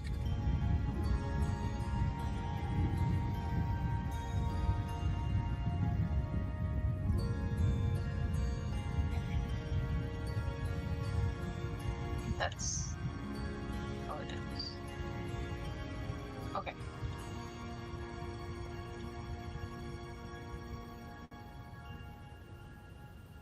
Okay. Alrighty. Cool. Well, this was an awesome session. If you guys have anything else y'all want to add, great. If not, no worries. We will see you guys again on, pull up the calendar. We'll see you guys again on the 27th. Does that work for everybody? Yeah, that should work. What time? Actually, hold on a second. Let me think about it. Cause, well, actually, sorry, not the 27th. The 20th would be the next Saturday. No, we can't do the 20th. We can't do the 20th? Yeah, we Yeah, can't we'll be do in it. Wilmington. Okay, so the 27th will be Maybe the the next. 20th. We can't do the First? 27th. Yeah, we could do the 21st if that works for you guys. Oh, 20. Okay, so yeah. We'll play again next Sunday. What time? Same time, or you want to start earlier? Same time. We could start earlier if you'd We like. can start earlier on the 21st. Yeah. Yeah, we'll plan for an earlier start. What time are you guys thinking? Maybe like 1, 2? We could do like 1 or 2 our time. Yeah. So, So that would be what 10 3 or hours 11? prior. So that'd be 10 or like 11. That's like 10 or 11 your time? yeah, 10 or 11 your time. So if you guys want to wake up and We're usually awake by Yeah. like 8 or 9. Yeah, I'm usually up by like 7:30 ish, 8 o'clock. So okay. Yeah. So we'll do that then. Next Sunday we'll do 7:30, 8 o'clock. Let's see. The ascent will be 1 session, and then the campaign finale will be once you guys get to Deadstone Cleft. Wow. So couple we are sessions basically left? we're basically 2 sessions away from I think the final session is going to be, we may have to break the final session up a little bit, Hey, unless you guys want to do like a full, like, because there's a lot of stuff that happens in that one. So we may end up breaking up the final session, but ultimately the climb will be 1, getting to Deadstone Cleft will be 1, and I think. So yeah, I think it's probably somewhere between 2 and 3 sessions. So yeah, we should. I think we might be able to finish this campaign before the new year. Before the new year, yeah, and New Year we'll start Lost Mine of Phandelver. Yeah. I'm pretty excited, man. This has been an awesome campaign so far. Like, I don't think I've ever had more fun DMing. Just in general, like, this has been freaking killer. How you guys feel about it so far? Feel good. Yeah. All right. Well, I will let you guys go. Well, I'm pretty sure that the girls are going to be End. talking still.